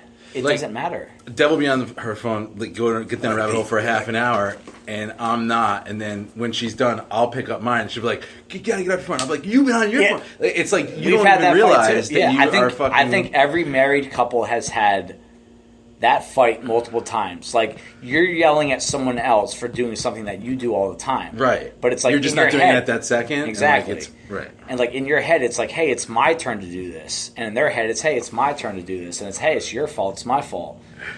Like, I think when it comes to the business, you do have to be on social media these days. You have to be. And, like, you know it more than me with the marketing stuff that you've been doing with Jared, is there's a lot of value in it that someone like me doesn't know. But are you actually spending the time on social media on that? Or are you trying to look at, what the 200 people that come here, what they're doing on their weekend or who they hung out with? Most of the time, I don't care. I'm just watching people's stories just to see what's going on. But I really don't care. It's amazing how many times you'll go into your Instagram and say you don't care what's going on. You leave that Instagram being stressed out about something you saw. So many times. If you ever go away or you're like, I went on a cruise, right? Like with my parents 2 years ago, and the phones didn't work. It was fucking amazing. Yeah. There was no stress over That's how the world was built. We put the phones in a drawer for the week. The world was built without the cell phone. Just so you know. Like I think relationships could be saved by putting phones down. 100%. Yes. I do think someday if it's post. I mean, who knows? Am I going to be doing this till I'm 65? I don't know. But if it's post Bison, I do think if I'm ever out of the game, I'm out on social media. I really am. I do think I'm out. One of my friends from college, I asked him, I'm like, you don't have Instagram? You haven't been seeing this? Taff, I'm a grown-ass man. That's a great response. That's a tough guy right there. That's a tough guy. Bro. Yeah. My little buddy Kurt, he's about $150, little guy. And that's what he said to me. What's he deadlift? Not much. Yeah, man. I think, oh, God. He made me feel like a pussy. But it's totally true. Yeah. I actually have a ton of respect. We have maybe... He's like, why the fuck would I be on Instagram? I'm married, I got 2 kids. Like, what the fuck? You can see what, we're up to. Well, I'll call you. You know who I envy here is Marcos. That dude's got no social media. And he can't find out anything about anything we do. And I'm, almost very jealous of him. Because I bet he has a lot more inner peace than a lot of us. Yeah, I agree. And I agree. At what point do you guys think it's a breaking point where it starts to go backwards? Social media? Yeah. Do you think it ever goes backwards? Because there are so many benefits to it as a business. There are. And news, it's huge. I'll be honest, and this is, I don't think we're even at the start of it. Yeah. I think it's probably going to take over at some point. More. Yeah. Some of these people, I think they rely, it's like they wake up and they have to entertain their 600 followers or whatever with their stories and stuff like that. That's how they make a living. What are they going to do without it? They're going to get depressed. They'll be like, wait, you mean I just have to live with this guy that I live with and my dog, and I'm not going to get sympathy and laughs and likes out of 600 people? Yep. It's just me and my life. Yeah. Dude, their people's lives are so spread. A lot of people's self-confidence relies on it. Oh, or a lot of people's businesses rely on it. But if you look at the best times of our world, our country, they didn't have social media. They did fine. Yeah. I think that you can be fine on it, but again, it's tough if you're programmed on something, especially adults, it's tough to turn something off. It just is, Yeah, I'm guilty. People love Trey's pizza reviews, right? So we do them. Yes, we love pizza reviews. People always say I would, and I probably would have stopped doing it if people didn't tell me that, But Alex that said it the other day, Alex, and Danny Miller always says something like that, and I'm thinking, we're at a pizza place, I might as well, film them. I'm exploiting the kid. So that's another thing, right? Is let's say, and I don't. Let's say I was like, why is Chris posting this stuff? If I am saying that, I'm a loser, right? But let's just act like I am. Okay. Why is Chris posting this? This is so annoying. Dude, get over yourself. Dude, I don't want to see your kid. I don't know who is commenting. I don't know who wants to see it. Right. I have family, friends, cousins, Ashley's aunts, keep posting Brock pics. Please, every day. Right. I have people from the gym saying, please post a pic of Brock every single day. Yeah. I'm not doing it for them, but it's a way for people to keep in touch with your life. And if you don't like me, which there are people that don't like me, they're probably in their jail cell that they live in, they're probably saying dude, this kid is so full of himself. I post workouts sometimes. There's probably a thought, this kid is full of himself. Like, this kid thinks he's so good. If you talk to me about who I think I am as an athlete, you'll know in less than a minute that I don't think I'm that good. I'll tell you that, like all day I'll tell you that. Before anything I can do in the gym, I'll tell you what I can't do. But there are people like, hey, I get workout ideas from you. Hey, I got, dude, or they'll like, hey, they'll send support. Hey, dude, like, that's a sick workout. Nice job. Right. But if you're like a naysayer, if you're someone that just can't someone that doesn't know anything about CrossFit or care. Right. They're like that dude why? Is cocky. Yeah. Like, oh, dude, you're just trying to show off your abs. I'm like, have you seen me lately? I have zero. like, can you? But like do you ever do that? I'm not even like talking about me. Do you ever do that? I do it, and like I think that sometimes you have to check yourself where you're like, you know what, dude, just like instead of being judgmental, bro, do one of two things: go put some time on someone you care about, or go do some push-ups. Yeah, those are your two options. Because if you are spending your time scrolling your phone, I bet you're also the same fucker that says, I don't have enough time to do stuff. Yes, dude. Oh, man. And I'm so over that line of, like, I don't have time. I'm so over it. I'm so, like, every time somebody says that to me, I want to throw up in my mouth. No, it's so not true. It's so not true. Dude, a tip-off for me, right, is, like, I was on, and I was doing this before everything happened with the CrossFit a couple weeks ago. I naturally, I mean, we all do, I think, because of our, because of coaching. Like, I naturally wake up early. Yes. I woke up mad early. So I was awake, and I was like, oh, you know what? All right, I'm just going to stay in bed and actually, like, spend the morning with Melissa. The kids are sleeping great. Dude, instead of, like, reading a book, which I should have done, I wasted, I think, 90 minutes. I caught myself. I was like, fuck me, dude. Yeah. I just wasted 90 minutes. Yeah. Where maybe if I didn't want to stay in bed, I could have made breakfast for the kids. Right. I could have set up the whole day. But I wasted all this stupid time. And I'm just on scrolling, scrolling, liking. Not even reading the shit. Scrolling, liking, scrolling. I was like, I don't. Yeah, dude. And like you can always listen. Like I like when I cut the grass. Like I love to listen to a podcast because it's like sometimes it's only 45 minutes where I get no interruptions. Like, hey, like the Mike D and the Sure Shot podcast, I should have listened to it today. Thanks, bro. Yeah. But like there are so many opportunities to enlighten yourself. Yeah. And you, not anybody else. It's your fault that you did not do it. Yep. Because you chose to run your finger up your phone. Dude, like just like go tell yourself that. And guys, like I do that too, and I struggle with it. And, like, since this whole lockdown has started, I've started to, like, not do it as much. Right. And it's amazing how, like that, things change in your head. I think, bro. Yeah, like, it's definitely changed. Like, I can tell. Like, sometimes I don't get a reply, and I'm kind of happy that, like, you don't have your phone on you. Yeah. I'm thinking, he's probably, like, with playing with Brock. You're, like, doing something, like, and a lot of times I have to charge my phone because Trey will play games on it, and I put it in the other room. But I'm always worried that you need me, you're gonna miss something. or someone's texting me, or they can't sign in for a fucking class or something. I gotta fix something. So it always draws me back to it.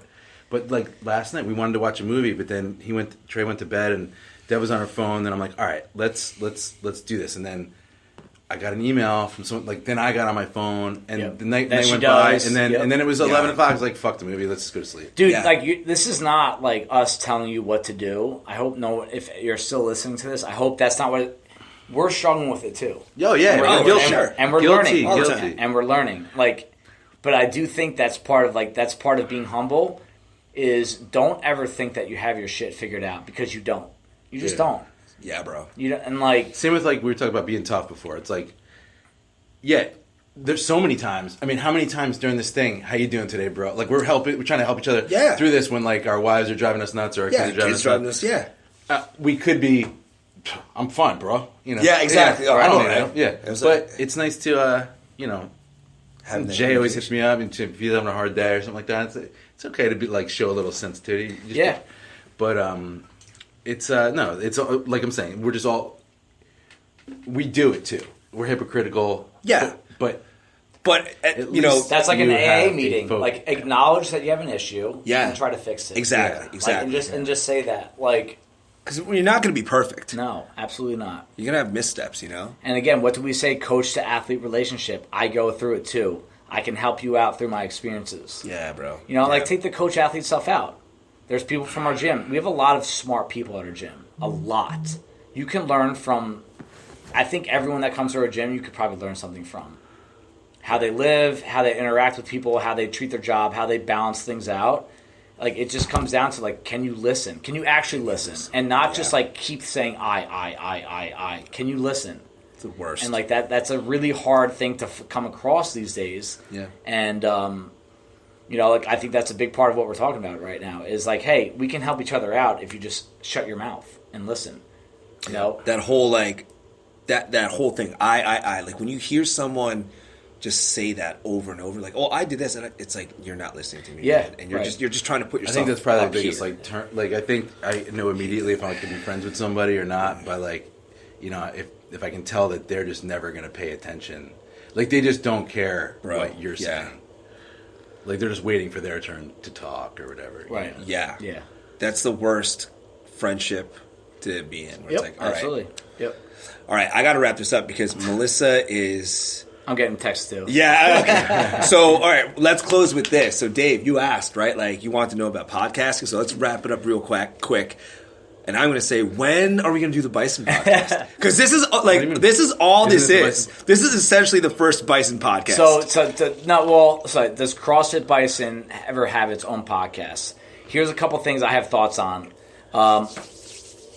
It's not, if we ever do it, it's not something that we plan on monetizing. Like, I don't think it's ever going to become big enough. If we ever do it, I don't like to be talking on camera or in front of people as seen at every holiday party. I just don't like it. Thanks for throwing me under the bus. Yeah, I did throw him under the bus, yeah. Or I threw you in front of the bus, actually. Yeah. So, yeah, you should have done. So, if we ever do it, and we're gonna try something, I do want everyone to know it's not going to be me and or Chris or Mike and our thoughts on things. Like, it's not going to be about us because, honestly, we're not that interesting and we haven't accomplished that much and we're not that smart. So, just lucky. Yeah. Like, I think that, you know, if we ever go down that road of creating a Bison podcast, and again, this is going to bring up the debate of, do we stay affiliated or not? Do you support that or not? I emailed a couple people at the top of CrossFit, at the literally tippy top of CrossFit, and got an email back. And I did say that we want to be part of, if we end up staying affiliated, which we're still not sure of yet, we want to be part of what brings the brand back. And that's kind of like what I want the podcast to be about, is to spread a message of what we actually do. Like, we're inclusive to everybody. We always have been. We always will be. You know, show me proof that we haven't been. We want to make people better in and out of the gym, and we want to share experiences and stories and lessons that you learn from working out that can be applied to the real life. That's what we want to do with the podcast. It's not going to be about us. You know, this podcast was very much us bros talking, but I do think at some point we're going to try to enter that field because we have so many people that can teach so many lessons from this place alone. Yeah. And I think the world needs more of it. And like, it doesn't have to be something that we have to do every week. It could be like, we can work on an idea and then do it when it's time. It's not forced as you know, we can, like, we got a good story, let's do it. It could be once a month, right. You know, it could be, and you know what? It's a good way for new members to get to know us a little bit. Like, if they can, if on the website or something, there's like, you know, they want to listen to a podcast. Like, I mean, like, this is a good, like, people get to know the three of us from listening to this kind of thing. Oh, yeah. And it wasn't too heavy, like the topics. No. We joked around and we drank a bottle of tequila and that should be required. It's got to be on every episode. Too, right? We're never doing this without tequila. You know, we're not going to try to be Joe Rogan and try to make this like, that's not. I think money won't even come into this. I think it's just more like share on a more public level why we are what we are as a gym, as a community, and how you can benefit from it. Because I still think so many people from here and out there, they don't fathom how much they can benefit from something like this. And we're not talking about thrusters and pull-ups. Like, we're talking about, like, your life, your relationships, your self-worth, all that stuff. And, you know, maybe we've been thinking about this for a couple of years now, and I think now is the time to, like, you know what? You can make a stand by walking away from CrossFit, and I respect it. You can make a stand by saying, I stand with CrossFit. I respect it. But I think, what do you, like, I don't care about your Instagram posts, dude. To everybody, I do not care. Yeah. What you say on Instagram, it's what you do after that. So if we're going to say we're going to try to make a change a little bit and just kind of show what we are, what we do, part of that could be through a podcast, and I think it's worth trying. I love it, bro. Yeah. Yep. All right, man. We're going to wrap it up. Thanks, Mikey. Yeah, man. Yo, thanks for being on. And hopefully we didn't insult anyone. All right? You did a good job of that. Yeah. Peace.